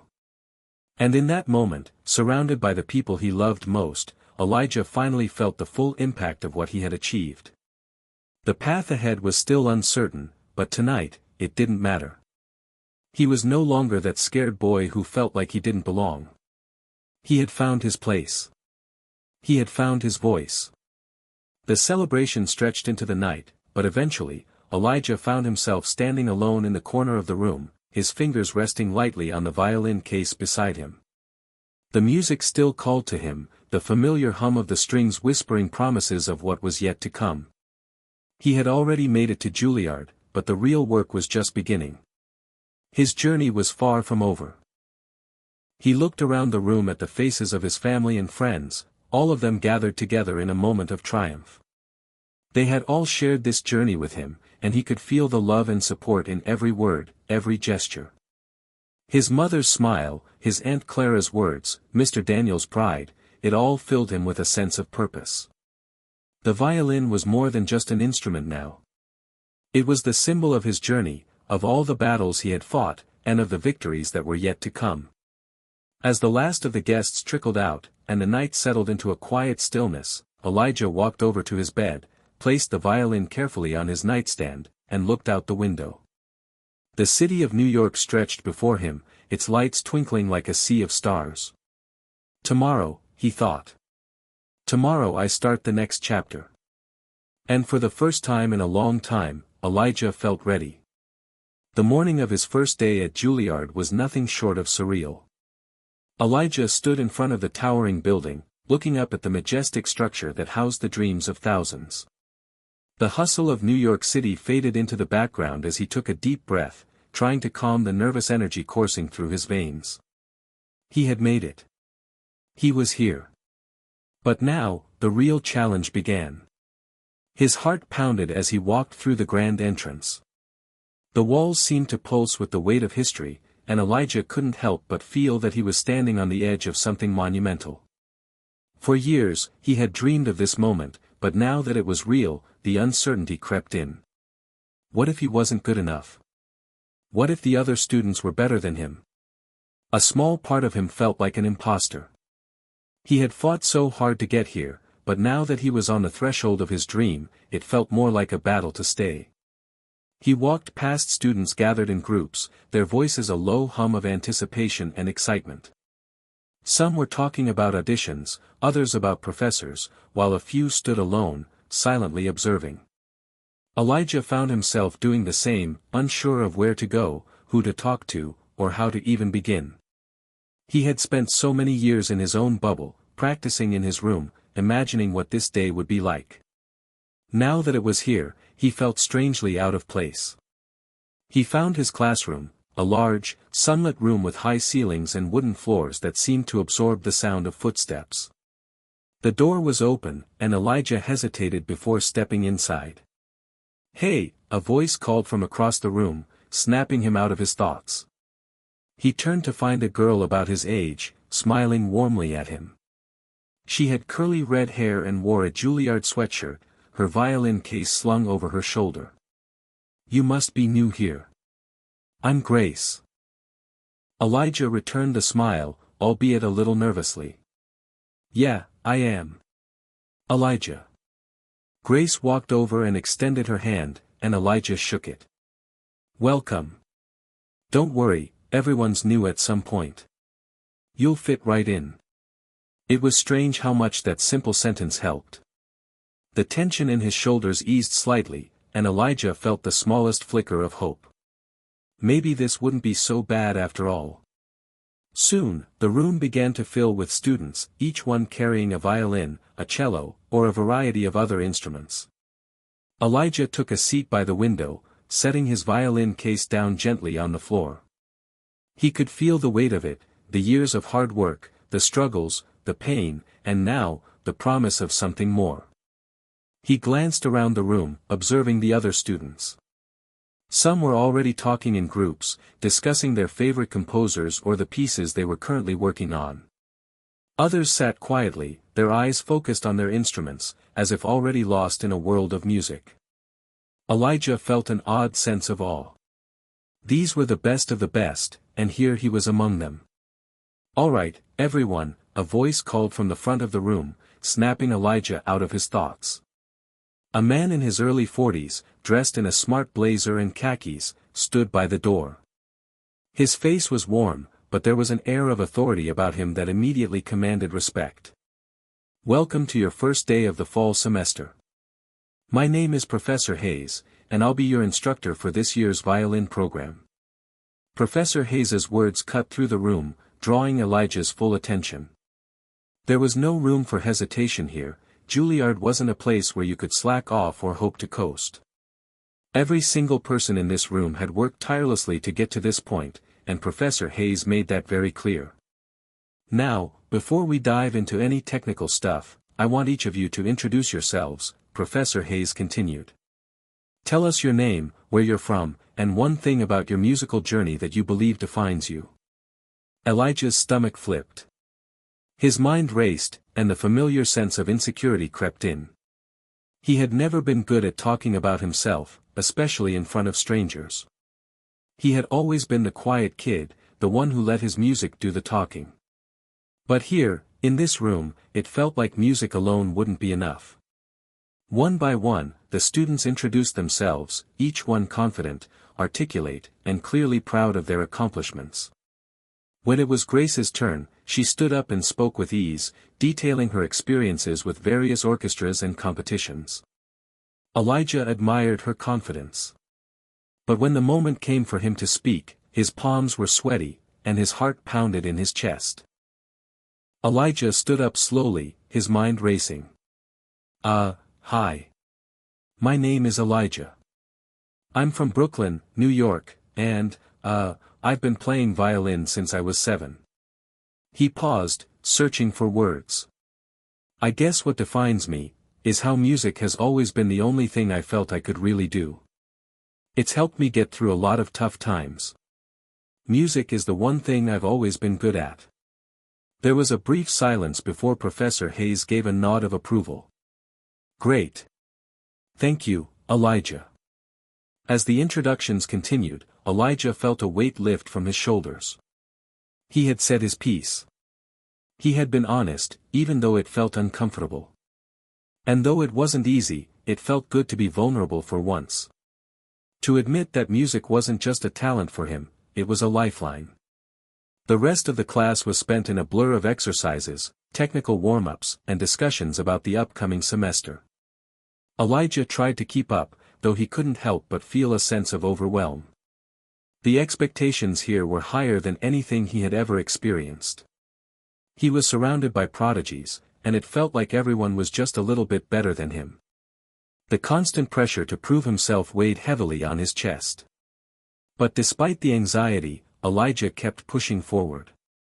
He reminded himself that he had earned his spot here, that he had worked harder than anyone to get to this moment.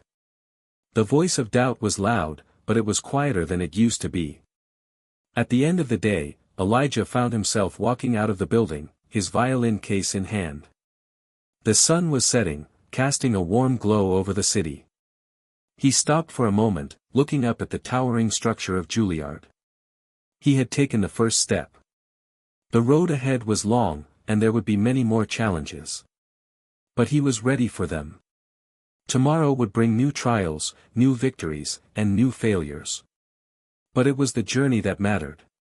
As Elijah walked down the street, the city's familiar hum filled his ears, and for the first time in a long time, he felt like he was exactly where he was supposed to be. The days leading up to Elijah's first major audition at Juilliard felt like a blur. Each morning, he woke up with a mix of excitement and dread, the pressure mounting with every passing hour. The audition was only a week away, and it was the kind of moment that could define his entire future. The thoughts of failure haunted him, but he pushed them aside. He had fought so hard to get here. He wasn't going to let fear control him now. Each day, he spent hours in the practice room, running through his piece over and over again. His fingers ached, his back hurt, but he didn't stop. His violin had become an extension of himself, the only way he could silence the doubts that screamed in his head. But even as he practiced, a part of him couldn't help but wonder, what if he wasn't good enough? What if, after all these years of sacrifice, he wasn't meant to be here after all? His friends at Juilliard were supportive. Grace, who had already gone through auditions before, offered him advice, telling him to focus on the emotion behind the music, not just the technical precision. But the truth was, no matter how much guidance he received, the fear still lingered in the back of his mind. And it wasn't just the fear of failure that plagued him. It was the fear of not being taken seriously. He was a black kid from Brooklyn, surrounded by people who came from prestigious musical families, people who had been trained by the best teachers from around the world. Would they see him as a peer? Or would he always be the outsider? The night before the audition, Elijah found himself standing in front of the mirror, staring at his reflection. His suit was pressed, his shoes polished, and his violin rested comfortably in its case on the table. He wasn't sure if he was ready. Was anyone ever really ready for something this big? His mind was racing, but he forced himself to take a deep breath. He had to trust himself. He had to believe in his talent, his years of practice, his journey. He couldn't let the fear control him. Tomorrow, he whispered to his reflection. You can do this.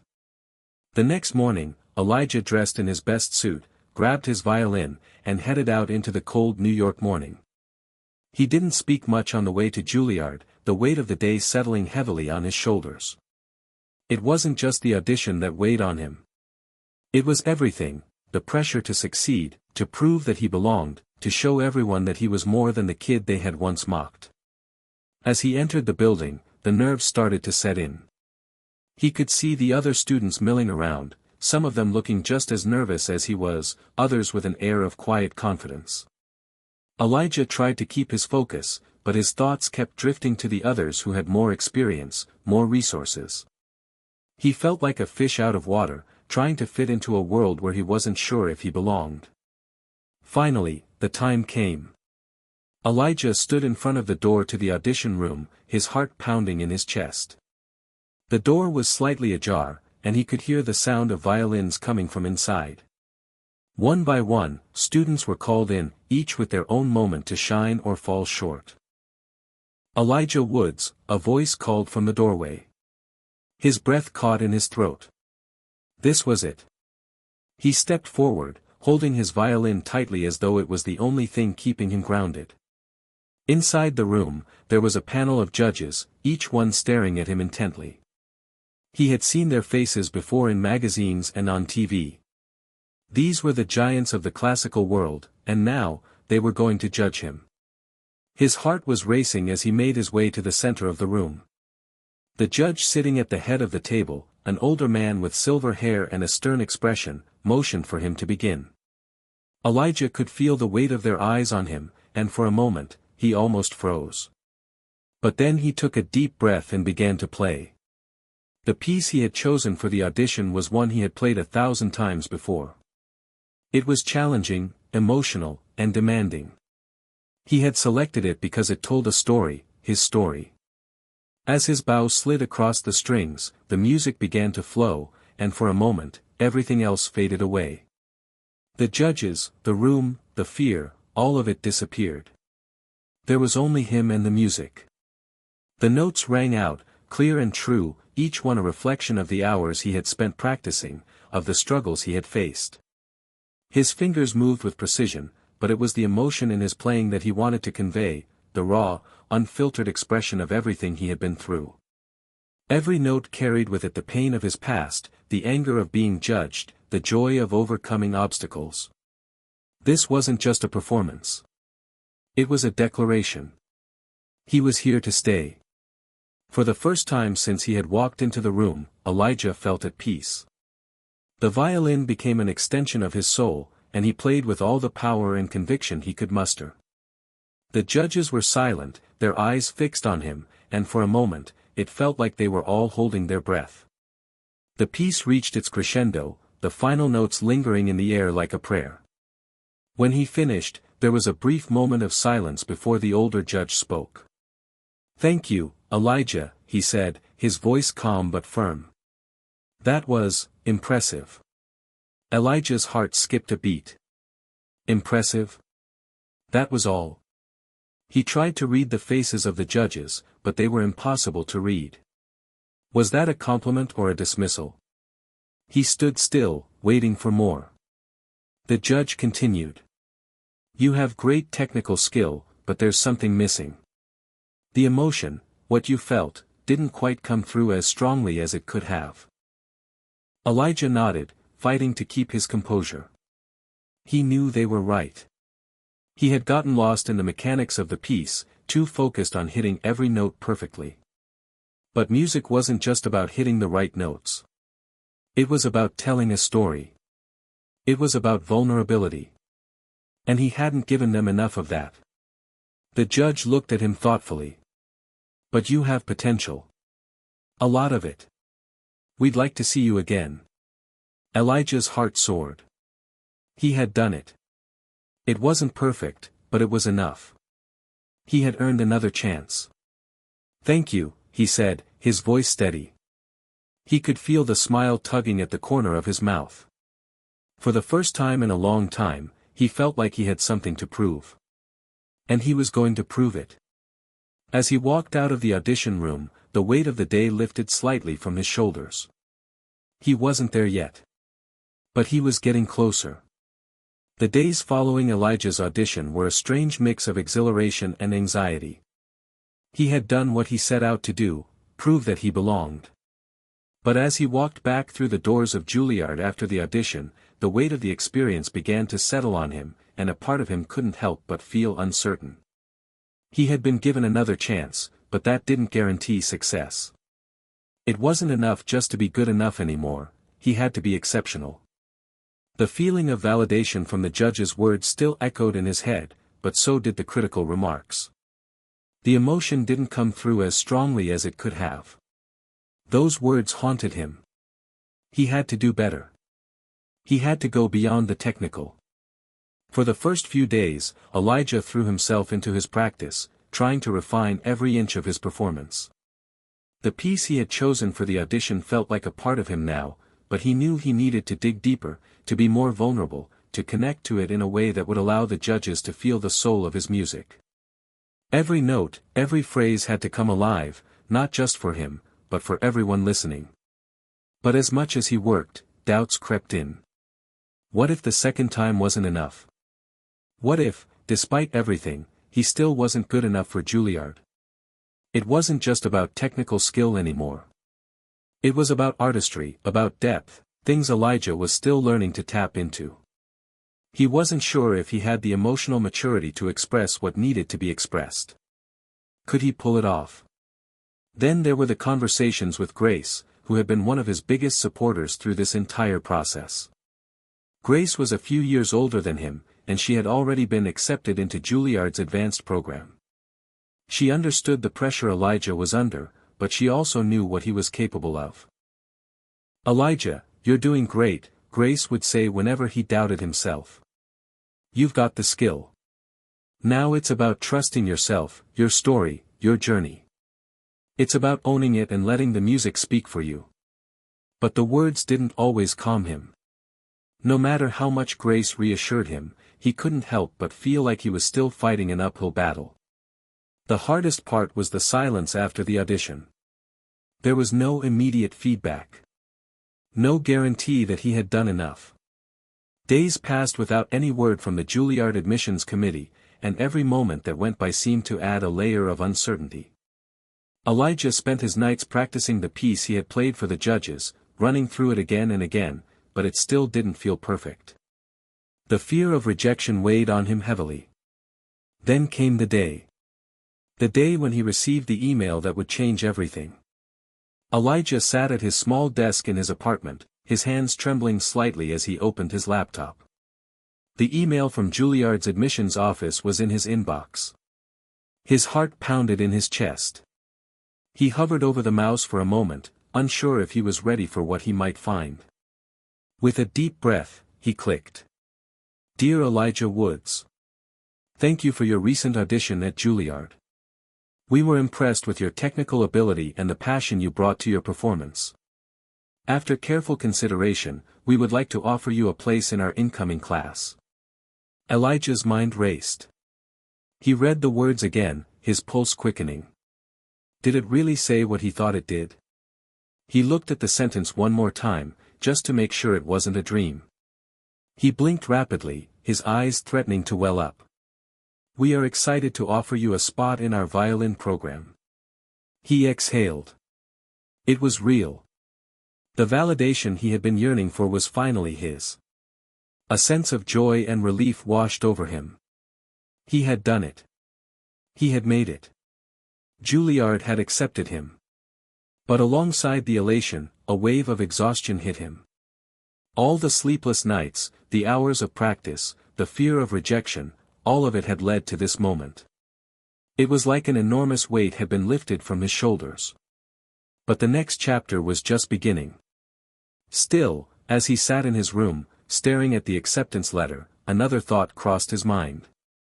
What about the other kids? What about the ones who had mocked him? Would they even acknowledge what he had achieved? Would they see him as more than just the kid they'd made fun of for years?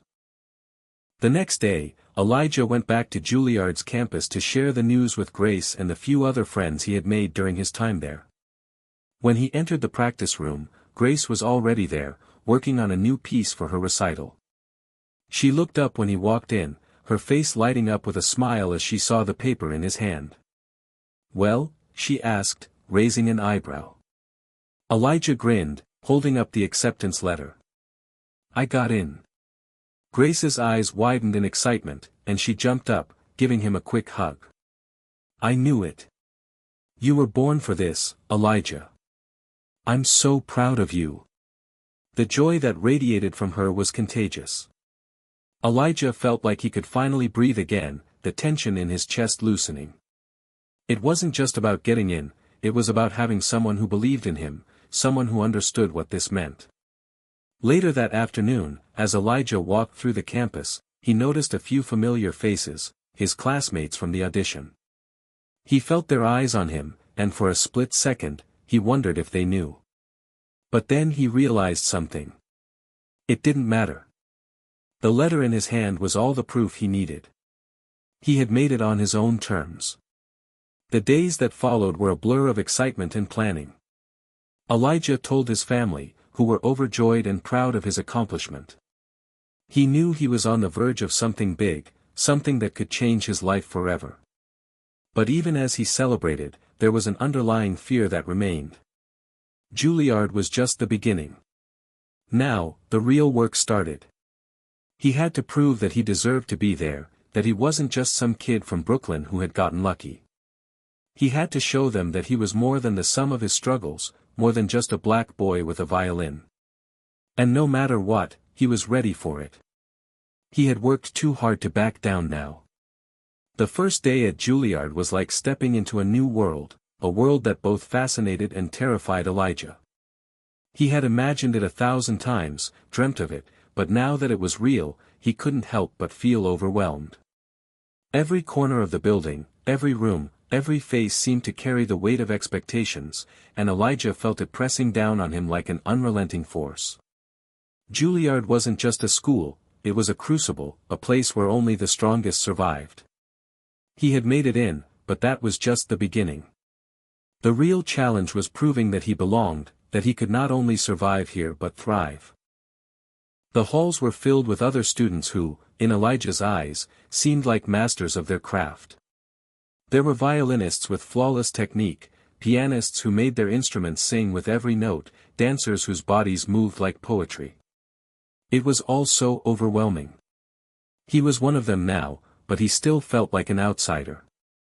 That first week was filled with orientation, introductions, and a whirlwind of information. His schedule was packed, early morning lessons, afternoons filled with hours of practice, and late evenings spent preparing for his next class. There was barely time to think. Elijah found himself running from one commitment to the next, barely stopping to breathe. But as the days went on, the pressure began to build. The instructors at Juilliard were relentless. They didn't care about your story, your background, or how you got here. All they cared about was your ability to perform, to prove that you had the raw talent and discipline necessary to be part of their elite program. Elijah had always been good at violin. He had a natural gift, a connection with the instrument that felt like second nature. But here, at Juilliard, it wasn't enough to be good. The competition was fierce. Every student in the room had their own story, their own unique gift. And Elijah couldn't help but feel like he was constantly trying to catch up. His first private lesson with Mr. Hamilton, one of Juilliard's most respected professors, was a wake-up call. "You've got the technique, Elijah," Mr. Hamilton said, studying him intently. "But you're not playing with conviction. You're playing to impress, not to communicate.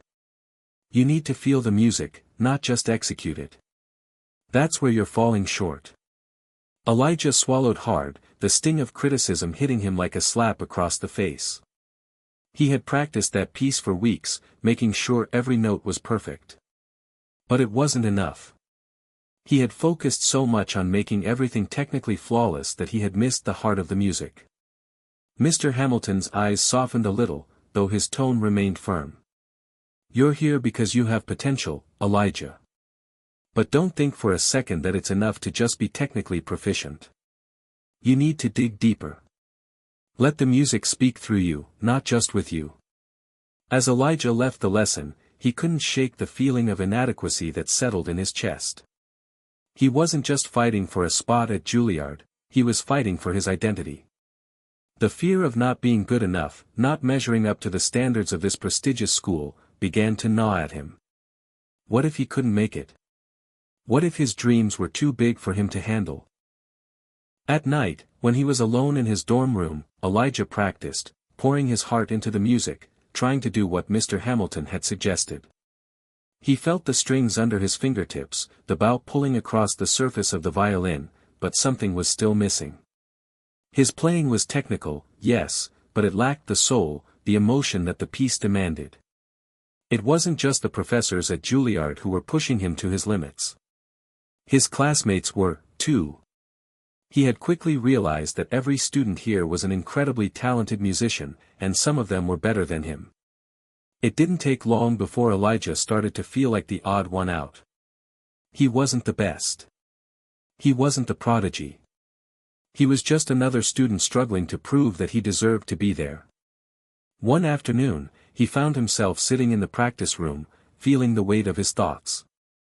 He was exhausted, mentally and physically. The hours of practice were beginning to take their toll, but he couldn't stop. He couldn't afford to stop. Just then, Grace walked in, her violin case slung over her shoulder. She smiled when she saw him, but her expression quickly shifted when she saw the fatigue in his eyes. "Elijah, are you okay?" she asked, sitting down beside him. "You look like you haven't slept in days." "I'm fine," he lied, forcing a smile. "Just, a lot going on." Grace gave him a skeptical look but didn't push. Instead, she sat beside him, her violin in her hands. "You know, Elijah, you don't have to do this alone. We're all in this together. If you need a break, you can always talk to me. We're in this to help each other, not just to compete." Her words brought a sense of relief, but also a hint of guilt. Elijah had always prided himself on being independent, on working through his struggles on his own. But maybe he was wrong. Maybe he didn't have to do it alone. As they sat in the practice room, the sound of violins filled the air, the music filling the space with an odd comfort. Elijah realized that Grace was right. He didn't have to do it all on his own. There were people here who understood the pressure, who understood the struggle. He didn't have to carry the weight of his dreams alone. That evening, as he practiced his piece once more, Elijah let go of the need to be perfect. He focused on feeling the music, not just playing it. It wasn't about impressing the professors or his classmates anymore. It was about expressing himself, about sharing his soul through the violin. For the first time since he had arrived at Juilliard, Elijah felt a sense of peace. The pressure hadn't disappeared, it was still there, pushing him, driving him, but it no longer felt suffocating. He had learned that sometimes, to succeed, you had to let go of the fear of failure. You had to trust yourself and the music. The next day, when Elijah stepped into his next lesson with Mr. Hamilton, he felt different. He wasn't perfect, but he was present. And that made all the difference. The weeks leading up to the first major recital at Juilliard were a whirlwind for Elijah. His schedule had become even more packed, leaving him little time for anything outside of rehearsals, lessons, and preparation. But despite the growing tension, something inside him had shifted. He was starting to break through the walls he had built up around himself, walls that were keeping him from fully embracing the music, and the artist he was meant to be. The Juilliard recital was a pivotal moment. For most students, it was a rite of passage, an opportunity to show the world what they had to offer. But for Elijah, it represented something much deeper, a test of his resolve, his growth, and his ability to finally let go of the pressure that had been weighing on him since he first set foot on campus. The piece Elijah had chosen for the recital was a challenging one, a composition full of emotion, complexity, and subtlety. It wasn't about technical perfection, it was about feeling the music, living it. And that was the part that had always eluded him, how to move beyond the mechanics of the violin and into the heart of the music itself. For the first time in months, Elijah wasn't just practicing to please his professors or impress his classmates.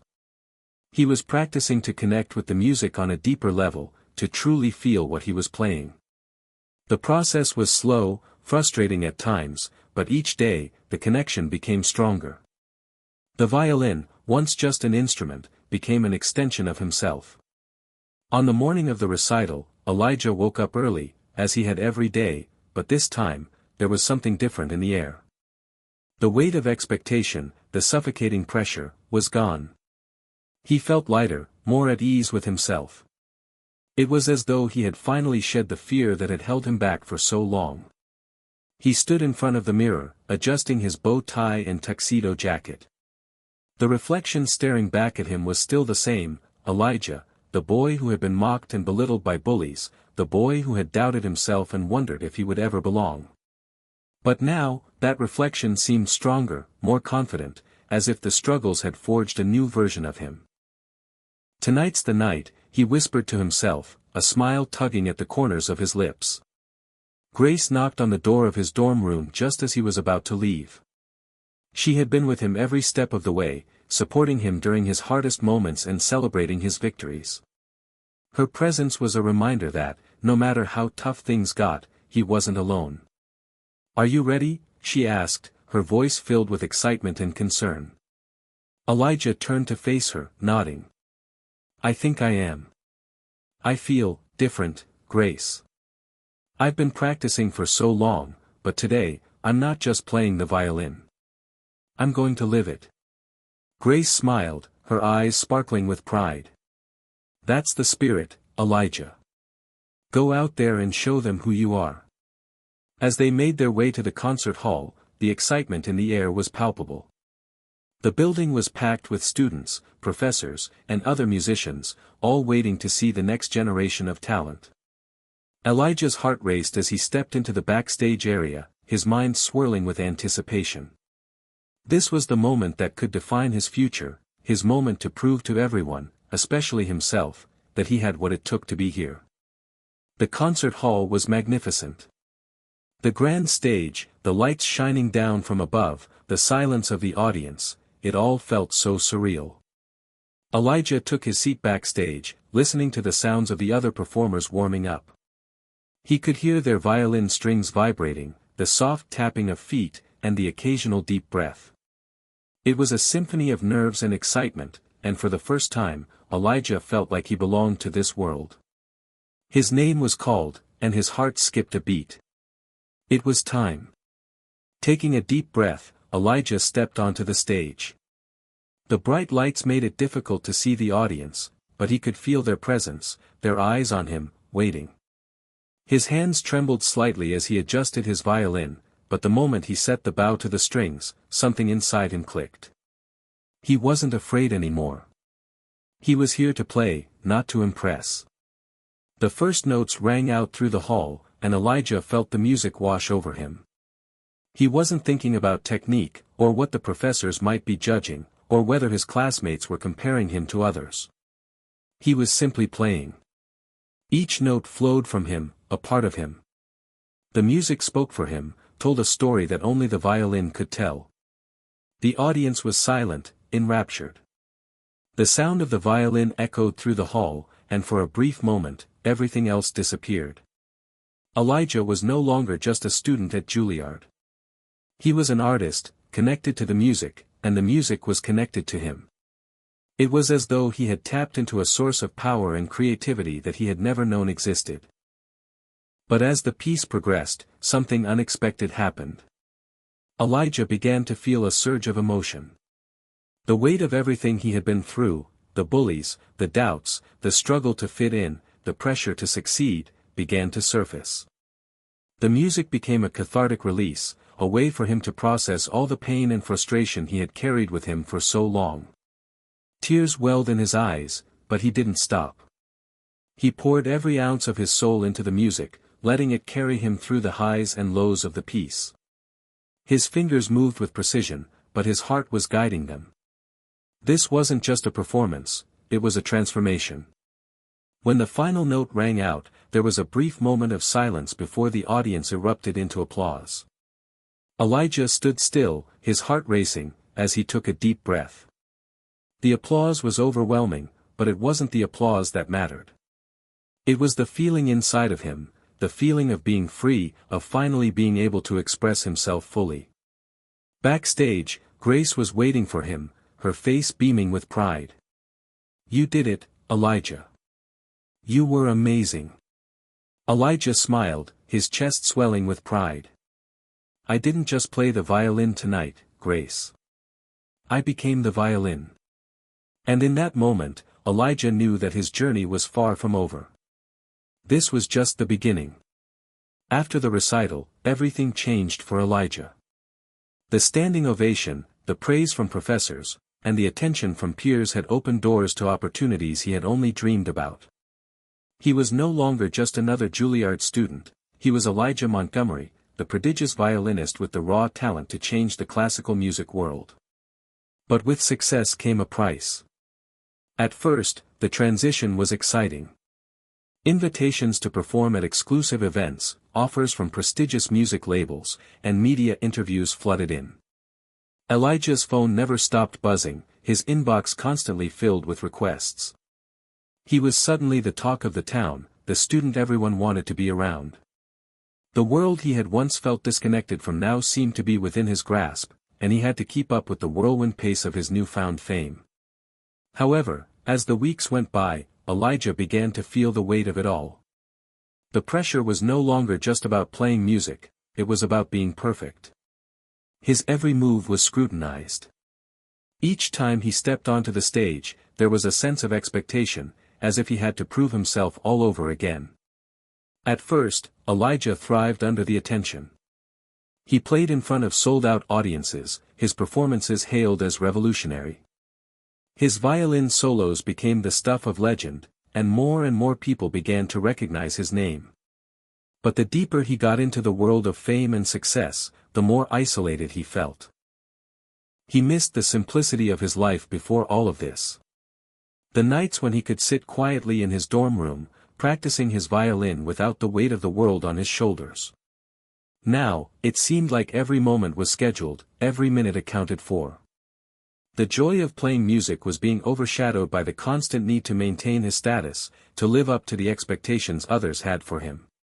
And it wasn't just the external pressure that was getting to him. Elijah felt a deep internal struggle. The more he became a celebrated figure, the more he found himself questioning who he truly was. Was he still the boy who had struggled in silence, the boy who had once been mocked by bullies? Or was he becoming someone else, someone he didn't even recognize? The isolation was particularly painful.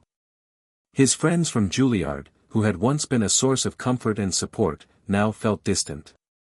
Some of them had turned into rivals, trying to outdo him at every turn. Others, who had always been kind to him, now seemed to want something from him, whether it was advice, a connection, or a chance to be in his circle. Grace noticed the change before anyone else. She had been by Elijah's side through every step of his journey, but now, even she seemed to be losing her place in his life. Their conversations, once filled with laughter and easy banter, had become strained. She would try to talk to him about his struggles, but he often brushed her off, too consumed by the constant demands of his career.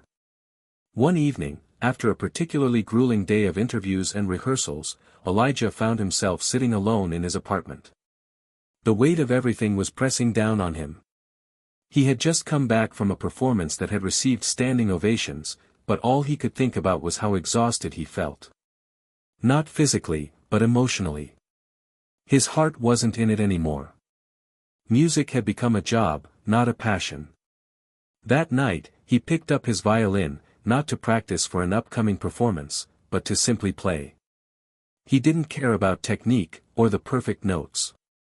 He just needed to feel the music again, the way he had when he first started playing. He closed his eyes, his fingers gliding across the strings as the familiar sound filled the room. The music was soothing, a balm for his weary soul. For a brief moment, Elijah felt connected to himself again. But the quiet moments of clarity were fleeting. The next morning, his phone rang before he had even gotten out of bed. "Elijah, we need you at a press conference today," his manager's voice crackled through the phone. "There's a big opportunity coming up, and we need you to be there." Elijah sighed, sitting up in bed. The thought of more media appearances made his stomach turn. He had become a commodity, not an artist, and the world of fame was eating away at him. But he didn't have a choice.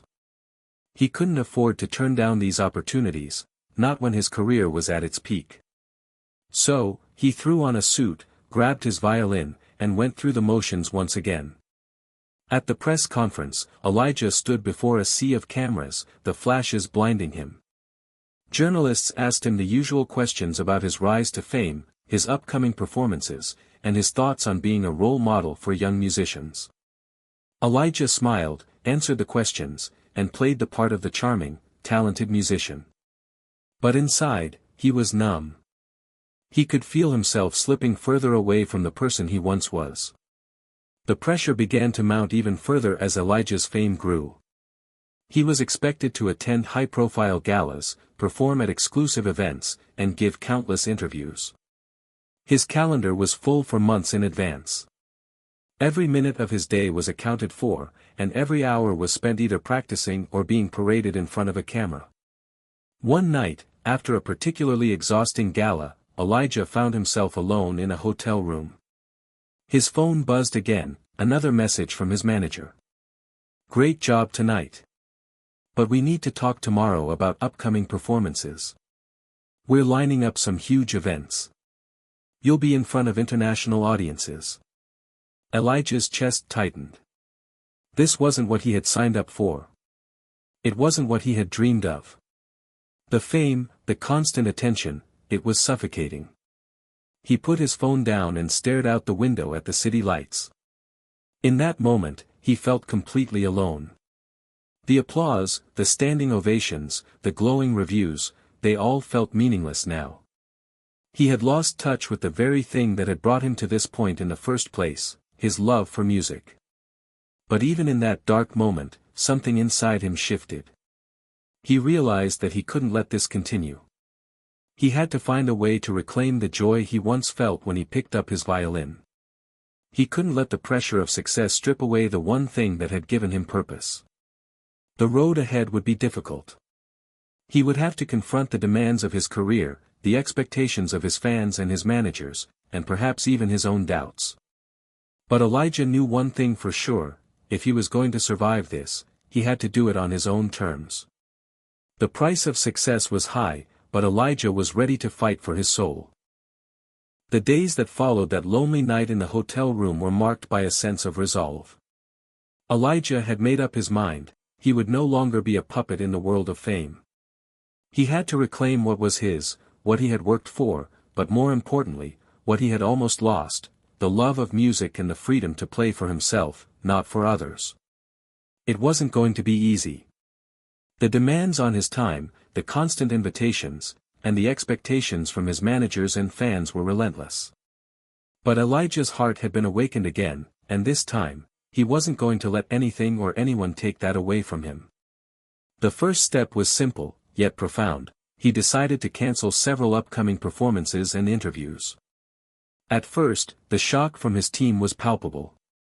His manager called, sounding frantic. "Elijah, what are you doing? We've got international bookings lined up. This is your moment to go global." Elijah took a deep breath. He had been here before, caught in the rush of ambition and external pressure. But now, he saw things differently. "I'm not canceling my career," he said firmly, "I'm canceling the parts of it that are taking me away from what matters most. Music is not a job, and it's not about fame. I need to find my love for it again." The manager fell silent, clearly stunned. For a moment, Elijah thought he might face serious repercussions, but instead, there was a heavy sigh on the other end of the phone. "All right, Elijah. If you need time, you need time. But just remember, there are people who are waiting for you, and there's a lot of potential you're walking away from." Elijah knew that, but he was no longer afraid of disappointing others.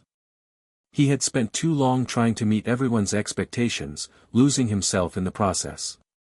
It was time to rediscover the joy of creating music for himself. For the first time in months, Elijah took a step back from the whirlwind of fame.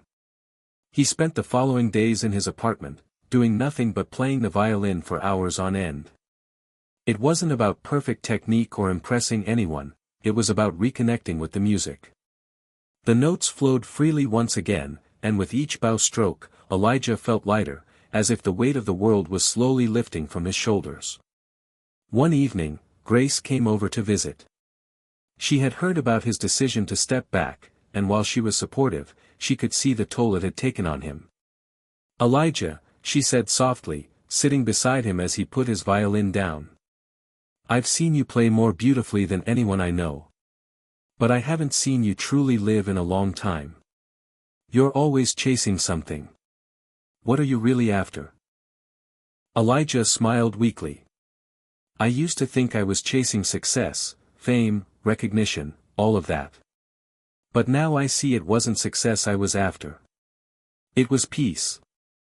I've been so lost in the rush of everything that I forgot what it felt like to just be, me." Grace placed a hand on his shoulder. "You're not alone, Elijah. You never were.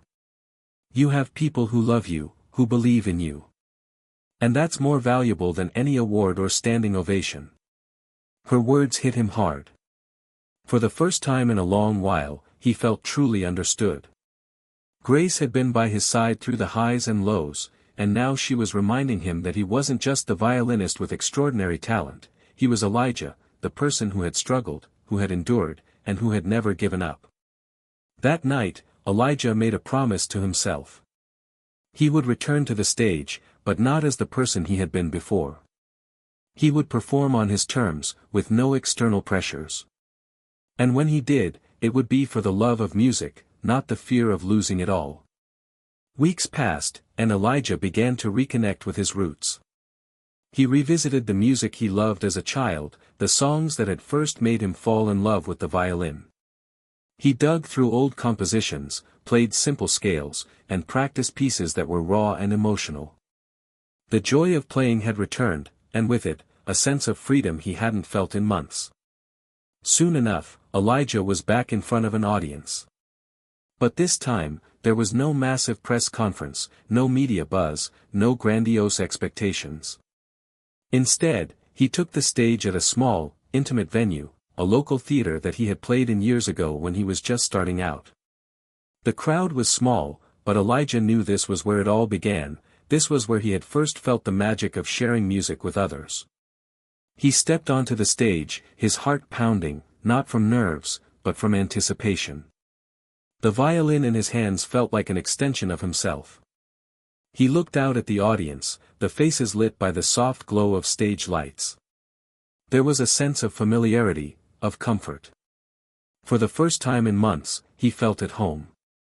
As the first notes rang out, Elijah was lost in the music. The tension that had been building inside him dissolved, replaced by a deep sense of peace. He wasn't performing for anyone's approval. He wasn't playing for fame or recognition. He was playing because the music called to him. The audience could feel it. They were captivated by the raw emotion in his performance, the way each note seemed to tell a story. It was as if Elijah was finally back to his true self, and the world could see it. There were no grand standing ovations, no endless applause, just a quiet appreciation for the authenticity of what they were witnessing. Grace, who was sitting in the audience, watched him with tears in her eyes. She had seen the darkness he had fought through, the struggles he had faced, and now, she was witnessing his triumph. It wasn't the kind of triumph the world expected from him, but it was the kind of triumph that truly mattered. Elijah had found himself again. As the final note of his performance hung in the air, the audience sat in complete silence. And then, slowly, they stood. It wasn't the loud, boisterous applause of a high-profile concert. Instead, it was quiet, respectful, and heartfelt, a recognition of the real Elijah, the person behind the violin. For Elijah, this moment was more meaningful than any standing ovation he had received before. It was proof that he had found his way back to what mattered most. And this time, he knew he was going to protect it. The world around Elijah had changed in ways he hadn't imagined. The small theater, where his performance had been raw and real, had become a pivotal moment in his life. It wasn't just the music that had resonated with the audience, it was the journey he had taken to get there. The boy who had been mocked, humiliated, and torn down was no longer the same. The violin that had once been an instrument of oppression, of others' expectations, had become his instrument of freedom, his means of expression. And now, he was ready to forge a new path, one that didn't bend to the whims of the world. Elijah sat alone in his dressing room after the performance. His clothes were still damp from the sweat of the stage, his hands shaking slightly as he held the violin. But there was no fear in his chest anymore. No fear of rejection or judgment. He had faced the worst the world could throw at him and had come out stronger. Now, as he looked at the instrument in his hands, it felt like an old friend, one who had been with him through every battle, every failure, and every triumph. Grace walked into the room, a soft smile on her face. She had been there, cheering him on from the audience, and now, she could see the difference in him. "You were amazing," she said, sitting beside him. "But I know this is just the beginning for you." Elijah looked at her, his expression serious but calm. "It is, Grace. It's a new beginning, for me, for my music, for my life." Grace nodded, understanding.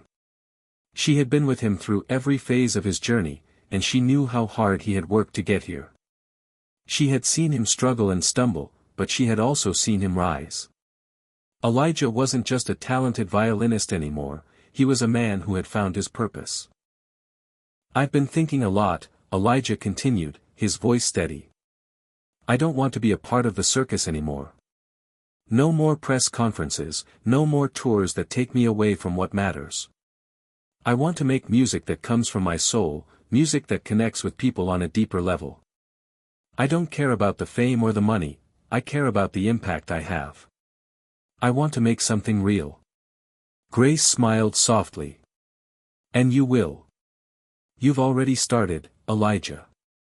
This night, this performance, this is just the beginning. But you need to know something. You're not alone. You never were." The words sank in deep. Elijah had often felt like he was fighting this battle by himself, but now, he saw the truth. He wasn't alone. He had people who loved him, who believed in him, people like Grace, who had stood by him even when things were tough. The next few weeks passed in a blur. Elijah began working on new music, but this time, he didn't follow the traditional methods. He didn't care about what the critics or his managers would say. He just let the music flow, unfiltered and raw. He spent hours in his studio, experimenting with different sounds, creating melodies that were simple but powerful, full of emotion and vulnerability. He also began reaching out to old friends, reconnecting with the people who had known him before the fame. He wanted to surround himself with people who didn't care about his status or his success. He needed to rebuild the relationships that had been neglected in the hustle for fame. One day, Elijah received a message from an old teacher, someone who had first introduced him to the violin years ago. The message was short but meaningful. "I heard your performance the other night. I'm proud of you, Elijah. You've come a long way, and I hope you never forget the reason you started." Those words stuck with him. They reminded him of who he was before the world knew his name. He wasn't just a product of the music industry, he was an artist, a person with a story to tell, someone who had a voice, and that voice had to be heard. Elijah's first public performance after the small theater concert was at a community event, an intimate gathering where local artists came together to share their work. It wasn't the big stage, the flashy lights, or the roaring crowds he had been used to, but that was exactly why he chose it. It was real. It was personal. It was for the people who truly mattered. As he walked onto the stage, there was a feeling of calm in his chest. The violin felt like an extension of himself, his soul poured into each string, each note, each pause. The audience wasn't filled with critics or high-profile figures. It was filled with people who appreciated art for what it was, not for what it could bring them. Elijah played with passion, with a fire that had been rekindled. The music spoke of struggle, of victory, and of a heart that had been broken but never crushed. When he finished, the audience was silent for a moment. It wasn't the kind of applause that shook the room, it was quiet, respectful, and filled with admiration. But it was enough. It was everything. Elijah had found his true audience, the ones who would listen, not for the fame or the spectacle, but for the beauty in the music itself. The media, of course, couldn't ignore Elijah for long. His performance at the small venue had already gone viral, and now, with this community event, people were starting to take notice. But this time, it didn't matter. The media could write their headlines, could spin their stories, but Elijah knew his worth wasn't tied to their perception. He was doing this for the right reasons now. Elijah's return to the stage was a success, but more importantly, it was a statement. It was a declaration that he would no longer be defined by the world's expectations of him. He was in control of his own narrative now. And with each performance, with each note, Elijah felt more at peace. He wasn't just playing the violin, he was living his truth, and the world was finally hearing it. The journey wasn't easy, and it wasn't perfect. But Elijah had learned the most important lesson of all: the key to happiness wasn't in success or fame, but in finding the courage to be yourself, to live authentically, and to create art that came from the heart. As he stood at the edge of a new chapter, Elijah knew the future was uncertain. But for the first time in a long while, he wasn't afraid. He was ready for whatever came next because he had found the one thing he'd been searching for all along. Peace. Freedom. And the music that made him whole. Hit subscribe and leave a comment with where you're watching from. This story might just spark a new beginning. What's one thing that always pushes you forward, even when things get tough?